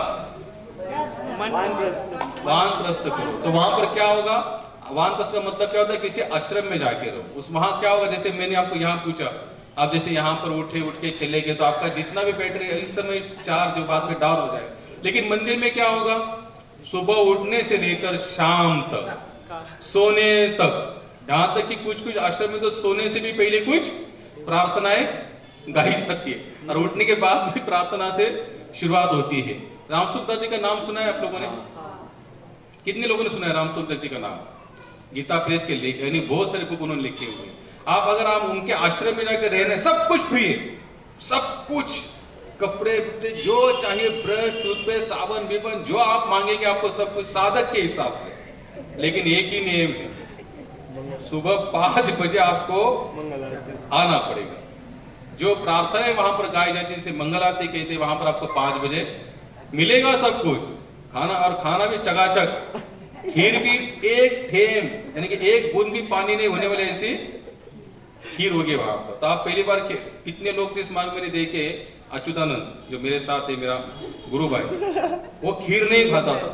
जैसे इस मार्ग में आया तो बिना खीर का अभी कुछ खाता भी नहीं, क्योंकि आश्रम में तो पानी होती नहीं उसमें, और हम लोग जो खीर बनाते उसमें तो 1 लीटर दूध, 2 लीटर परम रस चख लिया, 2 लीटर पानी डाल उसको खीर बनाते रहते। आश्रम की खीर कैसी होती है, एक बूंद उसमें पानी नहीं होता। कहने का मतलब मेरा इतना ही है कि आश्रम में रहेंगे तो क्या होगा, 24 आवर्स आपका माइंड कॉन्सियसनेस वही बना पड़ा रहेगा। तो अविचल भाव इस समय में होना बहुत मुश्किल है, क्योंकि 24 घंटा हम इसमें है नहीं। अब इस संडे आप यहाँ से चले जाएंगे तो डायरेक्ट अगले संडे 6 बजे यहाँ प्रकट होंगे। उसके बीच में ना कोई मैसेज कहता है, ना कोई को, ना किसी का कोई अपना प्रश्न होता है। चलो ठीक है, माने तो आप लोग भजन करते हो, अच्छी बात है। लेकिन अगर आश्रम में रहेंगे तो कंटिन्यू रहेगा सुबह, तो वहां पर हमारा चित्त विचलित होने के चांसेस बहुत कम है, बहुत कम। आगे भगवान ने बताया जो अविचल भाव से नहीं कर सकता उसको क्या करना चाहते हैं, क्या करना चाहिए? अपना हर कर्म भगवान को वो बाद में आया, उसके पहले एक ऑप्शन था, भक्ति के विधि विधानों का पालन करो।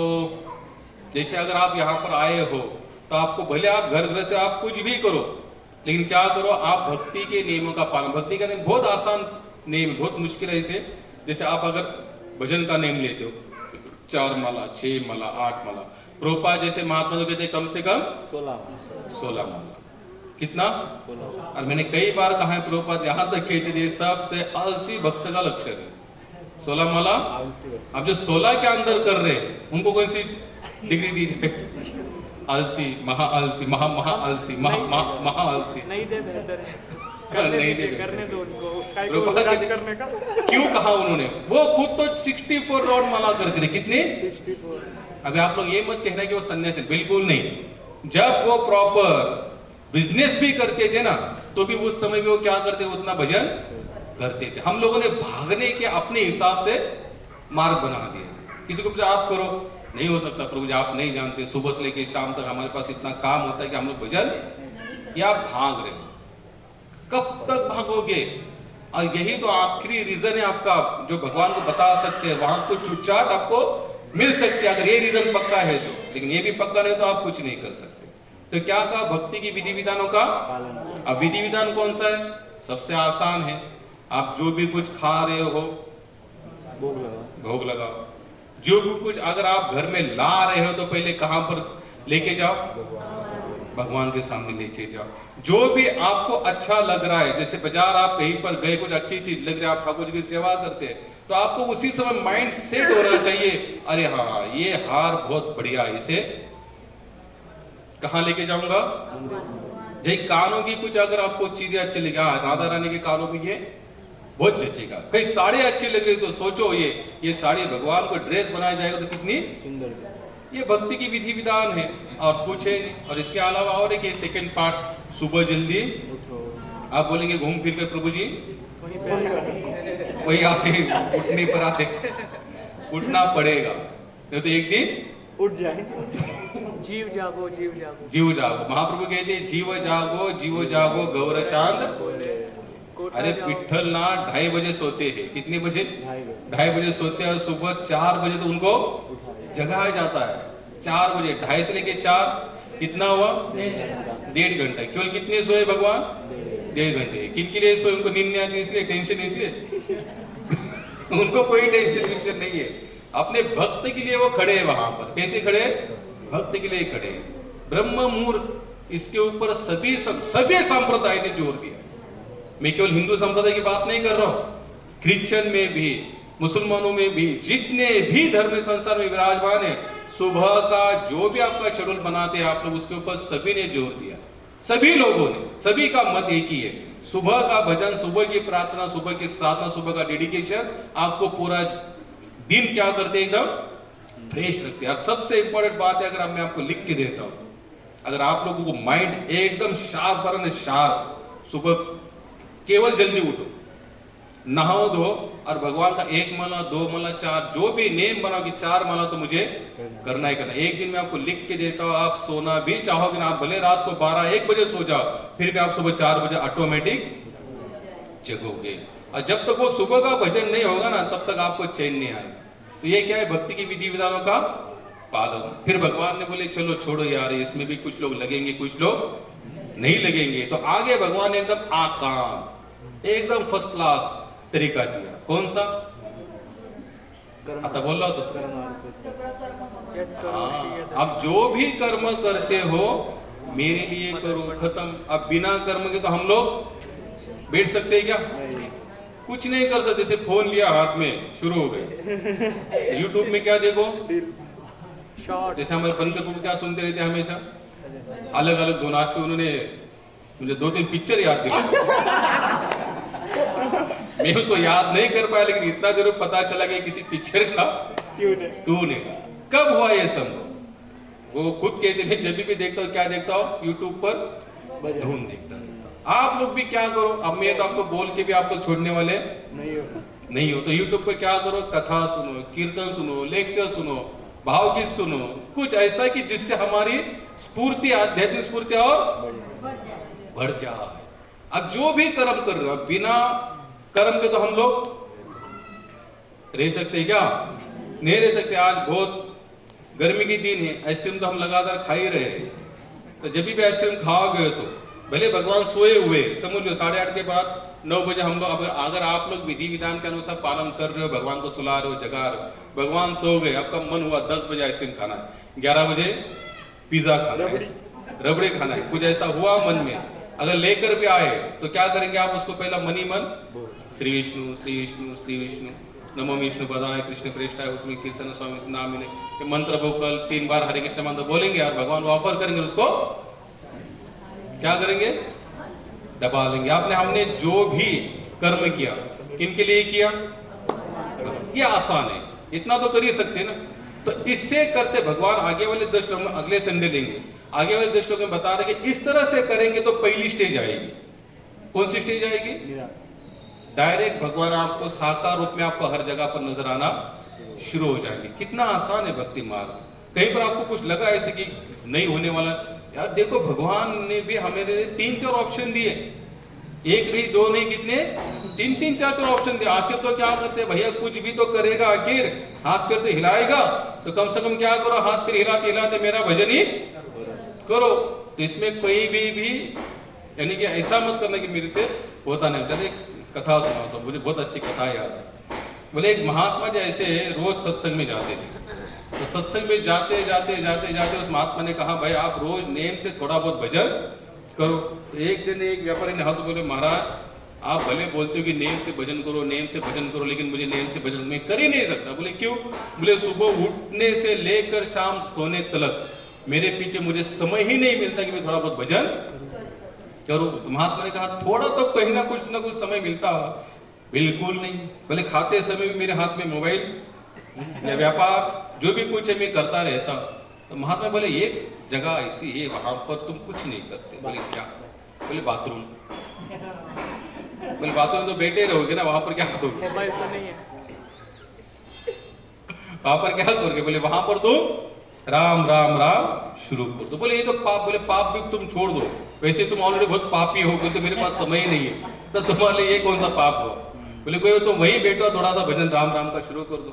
अब इसको बोला हाँ ये अच्छी बात है भाई, इतना तो भाई महाराज का हमको सुनना चाहिए। अब एक गया बाथरूम, बाथरूम जाके इसका रोज का नेम शुरू हो गया, जाता राम राम राम राम करते करते बाहर आ जाता था। ऐसे कई दिन चलता रहा और धीरे धीरे धीरे इसकी क्या इसी भगवान नाम में थोड़ी सी वहीं पर थोड़ा सा उसको अच्छा लगने लगा कि राम राम राम। ऐसे करते करते उसका भजन भी थोड़ा साध्य होने लगा।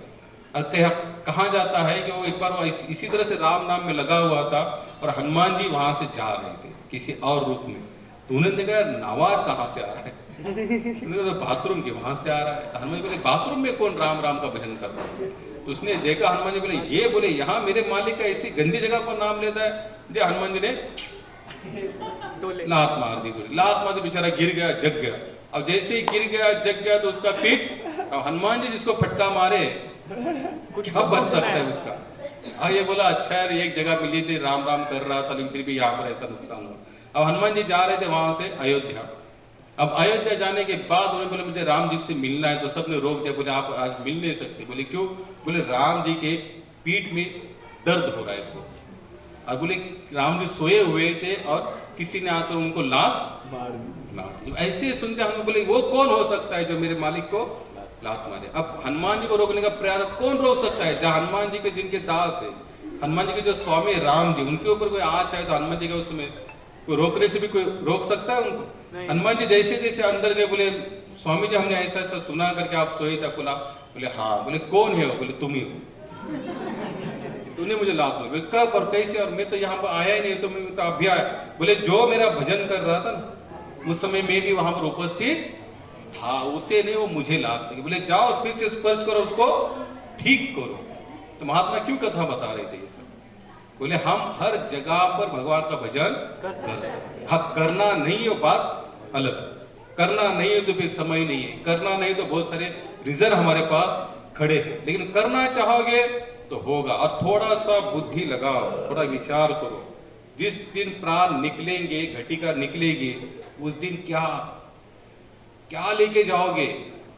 और उस दिन डर के मारे ऐसे तुम कांपोगे। हमने बहुत सारे लोग ऐसे देखे जिन्होंने जीवन भर भजन किया और मरने का समय आया तो बिंदास थे, उनके मुख पर ऐसा कहीं पर एक डर नहीं था।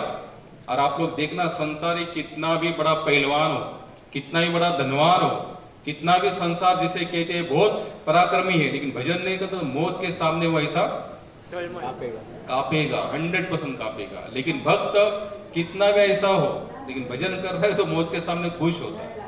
आम्ही जातो आमचा, कितना आसान है। हम जो जा रहे दुख भरा है, क्या बोल रहे? मेरा राम राम लो, इतना आसानी से बोल रहे। क्यों? पूरी जिंदगी क्या की थी उन्होंने? निडरता से भजन किया था। उनके पास रीजन नहीं था, उनके पास रीजन वो थे। कौन से रीजन थे? जो मैं संसार नहीं कर सकता, अभी मेरे से होने वाला, मुझे माफ करो, मुझे सब छोड़ दो और मेरे लिए आप कोई काम अभी छोड़ना नहीं। अब मैं कहां लगा? और हमारा उल्टा है, हम यहां पर रीजन देते, थोड़ा माफ करना, मेरे से भजन होने वाला नहीं। आप 16 कहते, 16 के 8 भी करना मुश्किल है, 4 तो रड़ते पड़ते जैसे चाहे वैसे कर लेता हूं। तो ये हमारे पूरा उल्टा कनेक्शन हो गया। क्या हो गया? उल्टा क्रॉस कनेक्शन हो गया। संतों के अनुसार चलना है, अगर वो आनंद भोगना है तो उन्हीं के अनुसार हमको हमारा माइंड सेट करके चलना है। अगर नहीं करेंगे तो रीजन तो कभी पीछा छोड़ने वाले नहीं। इसलिए रीजन को लात मारो और धीरे धीरे इस मार्ग में लगो। कौन सा अध्याय लिया आज हमने? कितने श्लोक लिए? 10। थोड़ा सा बताइए, पहला श्लोक क्या था? क्या प्रश्न पूछा अर्जुन ने? निराकार श्रेष्ठ, साकार श्रेष्ठ। हाँ, तो सेकंड से भगवान ने शुरुआत की, तो सेकंड अध्याय में भगवान ने बताया, क्या बताया? मेरा मत है, मैं थोड़ा हिंट देता हूँ, साकार है। फिर आगे भगवान ने तीसरे चौथे श्लोक में बताया निराकार। फिर 5वें 6वें श्लोक में ये बताया कि वो कितना कष्टदायक है। 7वें 8वें में क्या बता? चलो ठीक है छोड़ दो, फिर क्या करो? नहीं कर सकते विधि करो, विधि नहीं कर सकते काम हृदय में मुझे विराजमान हो, नहीं कर सकते तो भक्ति मार्ग का पालन करो, नहीं भी कर सकते जो भी कुछ कर रहे हो कुछ तो करो, मेरे नाम मुझको अर्पण करो, मेरे लिए करो, और उस बात को फुल स्टॉप तो हम लोग अगले संडे फिर 10 से 20 तक देखेंगे। हरे कृष्णा। किसी को कोई प्रश्न पूछो पूछो। हरे कृष्ण प्रभु। तो प्रभु स्टार्टिंग में आपने बोला हम साकार रूप के ध्यान करते हैं, क्योंकि एक टाइम ऐसा आता है, एक महीना हर रोज जा रहा हो, एक दिन नहीं गया तो आजू बाजू में भी वो प्रकट दिखेगा मुझे। ये चीज़ ना होता है बच्चों के साथ भी, जिसका दिमाग डेवलप होता रहता है और ज़्यादा अगर मोबाइल देखना शुरू करेंगे हर रोज़, तो मोबाइल में जो चित्र देख रहे हैं मनोवैज्ञानिक कहते हैं वो उनको सामने दिखने लग जाता है और वो आगे जाके मानसिक रोग बन जाता है। तो एक तरह से जो भक्ति करता है भगवान के साकार रूप का, और वो रूप जहाँ पे हर जगह उसे दिखना शुरू मतलब जो है नहीं वो दिखना शुरू कर देता है, तो उसको मनोवैज्ञानिक शिजोफर्निया बोल के एक रोग बताते हैं, मानसिक रोग। है नहीं फिर भी दिख रहा है, आवाज़ नहीं है फिर भी सुनाई दे रहा है। तो ये जो बड़े बड़े आचार्य 500 साल पहले 5000 साल पहले थे ना, जिन्होंने भक्ति का प्रचार किया, भगवान को देखा, ये सब के सब मानसिक रोगी हैं, ऐसे एक साइंटिस्ट ने बताया। वो बहुत प्रभावशाली बंदा है। तो ये सब जो फीलिंग्स आते हैं, आध्यात्मिक रस आता है, ये सब मनोरोग, मानसिक रोग के वजह से हो रहा है। इधर उधर इमोशन जा रहा है, कुछ चीज़ तुमको जिंदगी में मिलना चाहिए, इच्छा था मिला नहीं, उसे कहीं और ढूंढा, पा लिया, लेकिन रिजल्ट आया मानसिक रोगी बन गए तुम। सीधा प्रभुपाद इनके लिए आंसर देते, बोले अगर वो हमें मानसिक तो वो प्रभुपाद ऐसी जगह पर एकदम निडर थे, ऐसा आंसर बोले हम मानसिक तो तुम महामानसिक रोगी हो। क्या बोलते थे? हमारा मानसिक रोगी होना, अगर देखो अगर हम मानसिक रोगी बन भी जाते हैं ना, अगर भक्ति मार्ग में अगर कोई आपको मानसिक रोगी कहता है तो क्या उस मानसिक रोगी से समाज के लिए कुछ हानि पहुंचाती है? कोई नहीं। सिंपल सा धोरण है, अगर आप भक्ति मार्ग में रहोगे तो आप हर एक का क्या चाहोगे? क्या चाहोगे? भला चाहोगे। आप कोई जो हर एक का भला चाहता है, क्या वो मानसिक रोगी हो सकता है? नहीं हो सकता ना, बिल्कुल नहीं। इसलिए प्रभुपाद बोले सामने एकदम स्पष्ट है, बोले भक्ति मार्ग में लगने से वो हर एक का मित्र बन सकता है। क्या बन सकता है?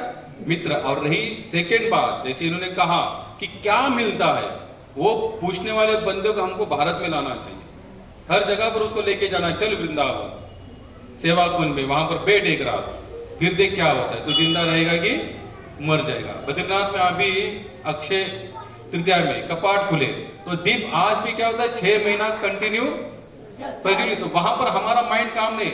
मिलिट्री जो ऊपर से नीचे आती है, जब उनको पूछा जाता है तो वो लोग खुद कहती है कि हमें कभी कभी ऊपर से घंट की, वहां कोई पशु पक्षी तक जा नहीं सकता, वहां से वो लोग क्या कहते हैं, हमें ऊपर से आवाज आती है। क्या ये मानसिक रोग है? मिलिट्री को क्या लेना देना, उसका उतना तो भजन भी नहीं है, क्या आप उनको क्या कहेंगे? मानसिक रोगी कहेंगे? मूर्ख लोग है वो। हाँ, वो कुछ करना नहीं चाहते, या तो फिर वो अपने सिद्धांतों को क्या करते, आपको अगर आपका सिद्धांत सामने रखना तो किसी रखे हुए चीज को आपको पहला क्या करना पड़ेगा? खारिज करना पड़ेगा, तभी आप उस सिद्धांत को सामने रख सकते हो। प्रभु ये चीज उनको बताया था, डिबेट के ध्यान में आया? लेकिन एक डिबेट है उसमें ये चीज बताया गया था। वो बोलते हैं जब ऑक्सीजन लेवल कम होता है ना, आप भी आपका नाक बंद करके देखो या ऐसे कोई बड़ी जगह पे जाओ जहाँ पे ऑक्सीजन नहीं है, जब ऑक्सीजन शरीर में नहीं होता है ना, तो हेलुसिनेशन बोल के एक चीज, भ्रम बोल के एक चीज पैदा होता है। तो ये लोग जो बड़े बड़े इमारत पे पहाड़ों पे जो मिलिट्री वाले लोग हैं, ऑक्सीजन कम होता रहेगा तो उनको मनोविभ्रम होता है, तो वही इस तरीके से वो बता। देखो हमने 2 संडे पहले भी एक अध्याय लिया था, कौन सा? 2 लोग होते हैं हमेशा, एक देवी और आसुरी। दैवी और असुरी। क्या होता है? दैवी और असुरी। दैवी लोग जो होते हैं ना, उनका मन कभी डामाडोल नहीं होता। क्या नहीं होता? जो असुर, और इन्होंने जैसे कहा प्रभु जी ने कि कुछ ऐसे भी लोग हैं, तो वो भी भगवद गीता में लिखा है, भगवान स्वयं मतलब ये असुरी लोग भी होते हैं जो कभी अपने सिद्धांत से कभी हटना नहीं चाहते, लेकिन उनका सिद्धांत को कहां लेके जा रहा है? नरक की ओर या फिर दुख की ओर लेके जा रहा है। और जो प्रॉपर लगे हुए भगवत भक्त है, वो हमेशा अपने सिद्धांत को कहां लेके जाते हैं? खुद के लिए भी और समाज, जितने समाज जुड़े जितने भी देहधारी प्राणी है, सबका हित चाहते हैं, और क्या चाहिए।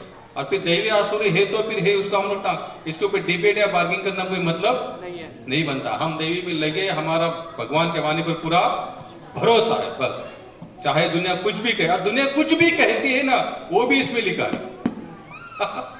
भगवद गीता में भगवान क्या कहते हैं? वो भी ऐसे भी लोग इस संसार में विराजमान ये आप उनको टाल नहीं सकते, वो कभी खत्म होने वाले, इसलिए वो अपने हिसाब से चल रहे, हमें अपने हिसाब से चलना चाहिए, चलते रहना चाहिए। इसलिए और जो डामाडोल भक्त होता है ना, एकदम कमजोर, ऐसा कुछ सुनता है तो उसका भी थोड़ा सा माइंड विचलित हो जाए। अरे यार ये सही कहता है, भगवान थोड़ी ना आते, लेकिन जो पक्का भक्त होता है ना, वो जानता है वो आएंगे, नहीं भी आएंगे फिर भी मेरे लिए है, नहीं भी आएंगे फिर भी मेरे लिए है, खत्म। इतना विश्वास हमारा होना चाहिए। प्रभूजी तुम्ही पिंपरीचं सांगितलं होतं, तर पंढरीची पंढरपूरची सर्वात पहिली वारी शंकराने केली. शंकर पण पंढरपूरला गेले, पांडुरंगाकडे गेले, पांडुरंगांना खूप आनंद झाला, ते नाचायला लागले आणि शंकराला डोक्यावर घेऊन नाचले मोक्षाला, विठ्ठलाच्या डोक्यावरती.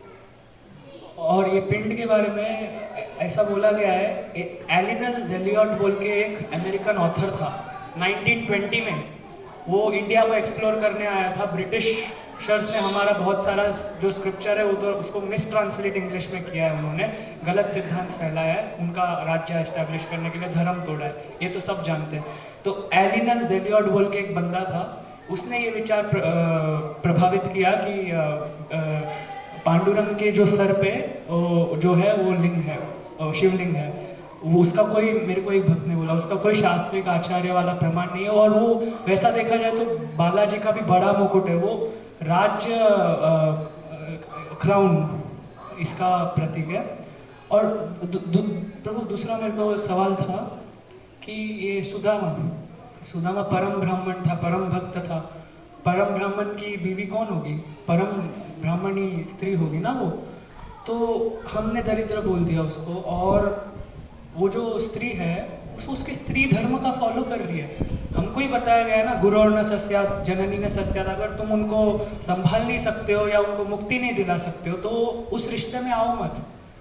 तो अगर आए हो तो ये सुदामा का ड्यूटी है कि शादी किया है तो अर्थव्यवस्था होनी जरूर, चाहिए जैसे अच्छे आपने से। कहा, एक होता है कर्तव्य, एक होता है, हाँ, एक मुक्ति देता है और एक संभालता है। एक होता है कर्तव्य, शिला प्रभुपाद कहते हैं, एक होता है हमारा नॉर्मल, जिस तरह से हम लोग बंधे हुए पति पत्नी बच्चे बच्चे, ये कौन सा है? हमारा कर्तव्य है। जैसे राजेश्वर उनके एक होता है धर्म और एक होता है परम धर्म। परम धर्म की व्याख्या कौन सी की गई है कि मेरा और भगवान का शाश्वत संबंध है और उसी को मुझे क्या करना है? उज्ज्वलित करना है, उसी को, और मुझे हमेशा बढ़ते रहना चाहिए। इसलिए इसमें क्या होना चाहिए? कंपैरिजन होना चाहिए। कौन सा? कि अगर आत्मा का संबंध परमात्मा से है, जैसे भगवान कहते मम्मी वांशो जीव लोग, फिर वो बात, पिता हमसे जगतो माता धाता, कृष्ण मजा पिता, कृष्ण मज गुरु, कृष्ण मज तारो, कृष्ण मज बंधु।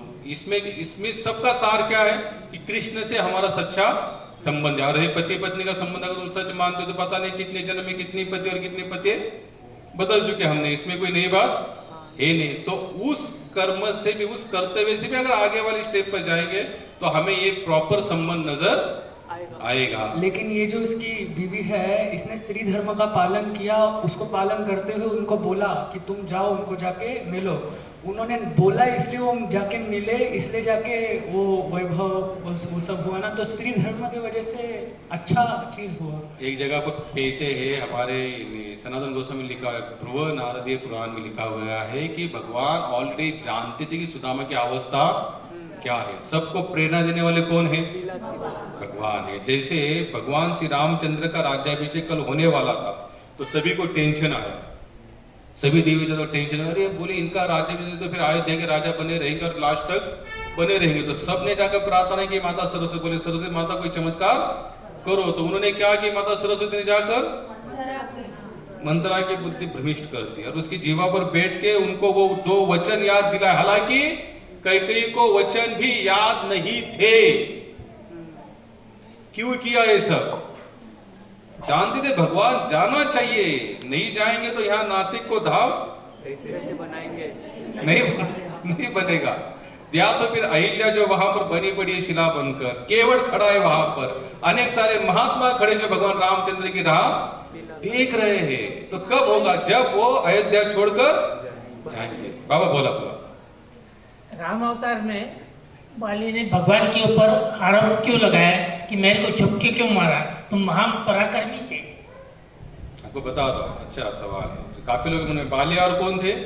वाली सुग्रीव। दोनों क्या थे? दोनों भाई भाई भाई भाई थे। बड़ा कौन था? बाली बाली था। अब बाली बड़ा होने के नाते भी उसने क्या किया था कि बड़ा भाई का मतलब होता है वो अपने छोटे भाई को संभाल। छोटे भाई के ऊपर छोटे भाई के ऊपर उसकी कृपा होनी चाहिए। और बड़ा भाई छोटे भाई के लिए कौन होता है? पिता के समान होता है। क्या होता है? पिता। तो बाली ने क्या किया था? सुग्रीव की पत्नी तारा को ही कब्जा कर लेके गया था। और वो पूरी तरह से क्या कर रहा था? अत्याचारी था। क्या था? अत्याचारी था। अगर आप बाली का थोड़ा ध्यान से पढ़ा, हालांकि बलवान भी था, बलवान यहां तक था रावण को यहां पर दबाकर पृथ्वी की 3 बार प्रदक्षिणा की थी। अब छोटे भाई की पत्नी को लेकर चले जाना क्या बड़े भाई को शोभा दे, जो एक पिता के रूप में खड़ा है, सामने है? क्या क्या उसने गलत किया। और रही सेकंड बात, भगवान में कई जगह कहते, जैसे आपका यही प्रश्न लोग कहते कि भगवान रामचंद्र छुप के बाण मारा। अब रामचंद्र जी कौन थे? राजा थे, क्षत्रिय थे। और क्षत्रिय होने के नाते अगर कोई उनके राज्य में अगर कोई भी प्राणी गलत काम करता है तो उसे क्या किया जाता है? मार देते। यहां पर भी भगवान रामचंद्र जी गलत नहीं है। दूसरी बात, राजा होने के नाते सुग्रीव उनको क्या आया था? शरण आया था। उन्होंने अपनी सारी समस्या सामने बोले महाराज कुछ भी करो, लेकिन आप यहाँ पर मेरा जो भाई ये बाली है, क्या है? अत्याचारी। आप इसको क्या करो? इसको कुछ तो इसका निकाल लगा दो, यानी कि इसका कोई इंतजाम बढ़िया सा कर दो। बोले कोई बात नहीं। बोले तुम जाओ उसके साथ क्या करो? युद्ध करो। अब युद्ध कर दिखने में दोनों सेम थे। और इसको ये वर था कि बाली को वर क्या था? कोई भी लड़ने आएगा तो उससे डबल ताकत इसे आएगी। इसलिए बाली किसी को हरा ये इतना संभव नहीं था। दोनों समानों के पहली बार तो सुग्रीव मार खा के आके गया। बोले भगवान को मरवाना चाहते, बोले नहीं यार तुम दोनों समान हो। हालांकि भगवान जानते नहीं क्या? भगवान तो सब कुछ जानते हैं। आधार कार्ड तो सब उनके पास तो पूरा स्कैनिंग है उनके आंखों में, कौन क्या है कौन क्या है। माला पहने, बोले जाओ। फिर भगवान ने चुपके बाण। और एक क्षत्रिय होने के नाते अगर और वो बंदर था, वो इंसान तो नहीं तो वो क्या था? जैसे आप लोगों ने देखा होगा किसी गांव में कोई बंदर बहुत उल्टा सुल्टा काम करते, क्या करते? उसको लोग आते हैं, एक तो मारते, नहीं तो पकड़कर लेके जाते हैं। इसको पकड़ना तो आसान नहीं था क्योंकि वरदान ही क्या था सामने वाले से? तो भगवान ने कहा इसको मैं। और सेकेंड लास्ट की बात को बताता हूं। मारने के बाद भी जब भगवान श्री रामचंद्र उनके पास चले गए, बाली का लड़का अंगद भगवान को मारने चले आया, तो भगवान ने बाली ने उसको रोका। बोले मत मारो, ये मेरा परम सौभाग्य है कि भगवान श्री रामचंद्र के हाथों से मेरी मुक्ति तय होगी। पता नहीं मेरी मुक्ति होती है ना, लेकिन उनका बाण लगा तो मेरी मुक्ति। फिर भी भगवान इतने दयालु, अंगद को भी वचन दिया, बोले तुम्हें मुझे मारने की जो मनोकामना है पूरी होगी, लेकिन कब? इसलिए वो गलत नहीं। भगवान कहीं भी कोई काम गलत नहीं, बस उसको ढूंढने का समझने का तरीका हमारे पास थोड़ा सा। क्या भगवान को प्रार्थना करते रहे भगवान। आपने कहा ब्रह्म मुहूर्त में उठने के बाद भजन करो, स्नान करने के बाद भजन करने के, ऐसे बिना स्नान करने के आपका जिस अवस्था में समाधि लगे। क्या है कि सुबह अभी तो कुछ नहीं लगता, गर्मी के दिन है, सुबह गर्म पानी से भी नहा ले तो अपना ठंडा पानी लगा तो अच्छा लगता है। ठंडी के दिन में तो स्नान करने की, पानी में हाथ डालने की भी इच्छा है। ऐसे में क्या करो, आपको जो कंडीशन में भजन करने का अच्छा लगता है, पहला तो ये जरूर मैं बताऊंगा कि नहा धोकर ही भजन होना चाहिए। लेकिन नहा धोने का रीजन सामने रखने से भजन नहीं हो पा रहा है तो बिना नहाए धोए आप भजन कर सकते हो। इंपॉर्टेंट बात क्या, महत्वाची गोष्ट, महत्वपूर्ण बात है कि हमारा भजन होना जरूरी, फिर चाहे नहाओ या ना नहाओ। लेकिन नहाने से करेंगे तो अच्छी बात है, लेकिन नहा नहीं रहा हो इसलिए भजन नहीं करूंगा, उससे अच्छा भैया बिना नहाए ही शुरू हो जाओ।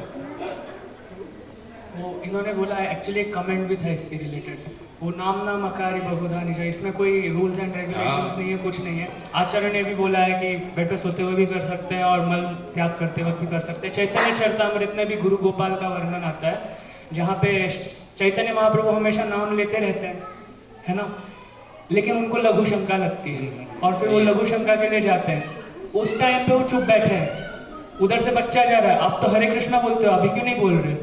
तो उन्होंने बोला अभी ऐसे अवस्था में नहीं बोल सकते। तो बच्चा बोलता है कि आप ही ने हमें कहा है अंते नारायण स्मृति, अंत काल में जब सबसे गंदा शरीर होता है, हर 9 द्वारों से मल निकल रहा है, सबसे गंदा अवस्था में हमको शास्त्र बताते हैं कि हमने नाम लेना चाहिए, तो ये यहाँ पे क्यों नहीं ले सकते? उन्होंने बोला क्या बात कही है, नाम हर जगह लेना चाहिए और तू आज से मेरा गुरु है, ऐसा।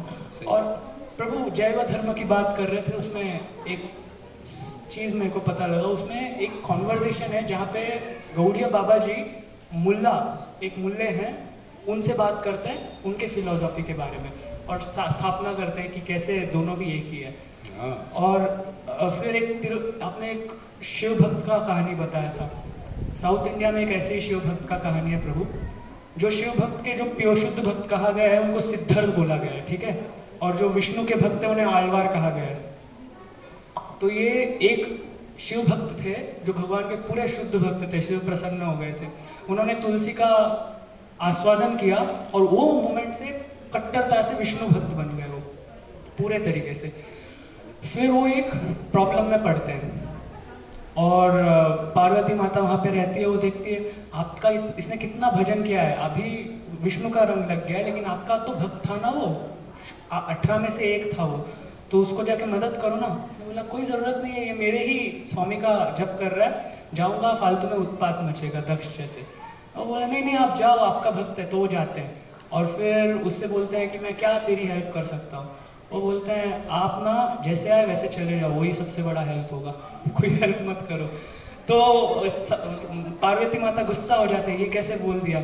उनके वजह से शिव जी बोलते हैं, उनकी तीसरी आंख खोलते हैं वो भक्त के ऊपर, और वो अभी 18 शुद्ध भक्तों में से एक बन गए श्री विष्णु के, जो 18 चिन्हों में से एक हो गए वो। तो वो अपना पैर ऊपर निकालते हैं और शिव जी के माथे के तीसरे आंखों पे ऊपर रख देते हैं और फिर वो एकदम ठंडा महसूस करते हैं, शीतल महसूस करते हैं, उनका पूरा गुस्सा खत्म हो जाता है और फिर वो पार्वती माता को समझता है अच्छा उन्होंने जो बोला था सही बोला था। तो शिव जी परम भक्तों का अपने माथा पे धूल भी इसलिए अभी भी उधर जाएंगे, उनके पैर के अंदर आँख बन गया है, अच्छा, अलवर के। तो ये एक विष्णु का महिमा जैसा है। और किसी को कोई प्रश्न? विचारा माताजी विचारा। मला असं म्हणायचं का आध्यात्मिक मार्गामध्ये राहतो, आपल्याला चांगलं वाईट वगैरे असं कळायला लागलेलं आहे, पण एखादी कृती आपण करतोय, आपल्याला मनाला पण कळते की नाही चूक आहे, आपली तयारी पण होती, पण मग शरीर पण तसं कार्य करत नाही, असं का? देखो पहली बात तो आप लोग जैसे यहाँ पर आने के बाद जैसे आपने क्या कहा कि इस मार्ग में आने से कम से कम अच्छा बुरा तो समझ में आए, ये अच्छा है और ये बुरा है। फिर भी अगर शरीर उस तरह से नहीं चल रहा है, फिर भी अगर लेकिन मन में एक कहीं ना कहीं खंत भी हो रही है कि मुझे कुछ अच्छा करना चाहिए लेकिन हो नहीं पा रहा है, तो ये खंत भी भगवान दूर करेंगे। लेकिन फिर भी हमको कैसे करना है, थोड़ा सा अपनी तरफ से भी थोड़ा फोर्स, थोड़ा जोर लगाना है। क्या करना है, जैसे तुकाराम महाराज नींद आती थी फिर भी दूरी पेड़ को, क्यों? उन्होंने अपनी तरफ से भी थोड़ा क्या किया, उन्होंने ये थोड़ी ना सोचा नींद आए तो चलो छोड़ो यार भजन छोड़ा भी ना, हमें अपना भी प्रयास कैसे होना चाहिए, कट्टर होना चाहिए, थोड़ा दृढ़ता से होना चाहिए। ध्रुव जी को नारद जी ने कितना उनका मॉरल डाउन करने का प्रयास किया, डाउन हुआ क्या? बोले आप कुछ भी कहो, शेर खाएगा चीता खाएगा, छोड़ दो, भूखा तो भूखा मरूंगा लेकिन पीछे नहीं हटूंगा। तो यहाँ पर थोड़ा ऐसा भी हमारा मनोबल होना, अगर मनोबल आपका तुकाराम निश्चयाचे बळ तुका म्हणे हेची फळ, तुम्हारे निश्चय का बल है ना प्रबल, तो आपका वही फल है, बाकी और कोई फल नहीं। प्रभूजी आपण जपमाळा करण्यापेक्षा म्हणजे असं जपमाळाचा एक एक शब्द लिहून खूप त्यावेळेस मन लागतं, तर मग तसं केलं चालेल ना? ठीक है अगर आपको लग रहा है, लेकिन क्या आप उतना 116 माला आप कर पाएंगे? 1758 एक शब्द आपण लिहू शकतो, पण आपल्या मनात पूर्ण एक आपल्याला नाही. ठीक है, देखो अगर आपका जिस कंडीशन में मन लग रहा है ना वो आप कर सकते हैं। अगर आपको लगता है आपका माला, जैसे भक्तिपाठ, जैसे मैंने भारती पाटिल माता जी को एक माला दी है, उसमें 216 मनी है, कितनी? 216। हमारे एक गुरु बंधु है, उन्होंने कहा कि महाराज जी मैं जब माला शुरू करता हूँ, हमारी माला कितने मन की बनी है? 108। जैसे हमने शुरू कर दी तो शुरू करते उनका ऐसे कहना था, जैसे मैं माला शुरू करता हूँ तो जैसे मेरा मन लगना शुरू हो जाता है तो उतने में माला पूरी हो जाती है। जैसे माला पूरी होती है तो फिर हमको क्या करना पड़ता है, उसको माला को घुमाना पड़ता है, और फिर उसके चक्कर में जैसे मन शुरू हो रहा लगने में तब तक 108वां मन आ जाता है, फिर वो जय श्री कृष्ण बोले, फिर वो मेरा मन। तो भक्तिपाद जी ने आंसर दिया, बोले माला को बढ़ाओ माता जी को मैंने माला दी है, तो बोले माला को समझा नहीं, बोले काम करो, हम सबकी 108 है, तुम तुम्हारी माला 216 की करो फिर। तो उनके माला में अभी भी 216 क्या है, मनी है। टारगेट हमारा क्या होना चाहिए, भगवान का भजन।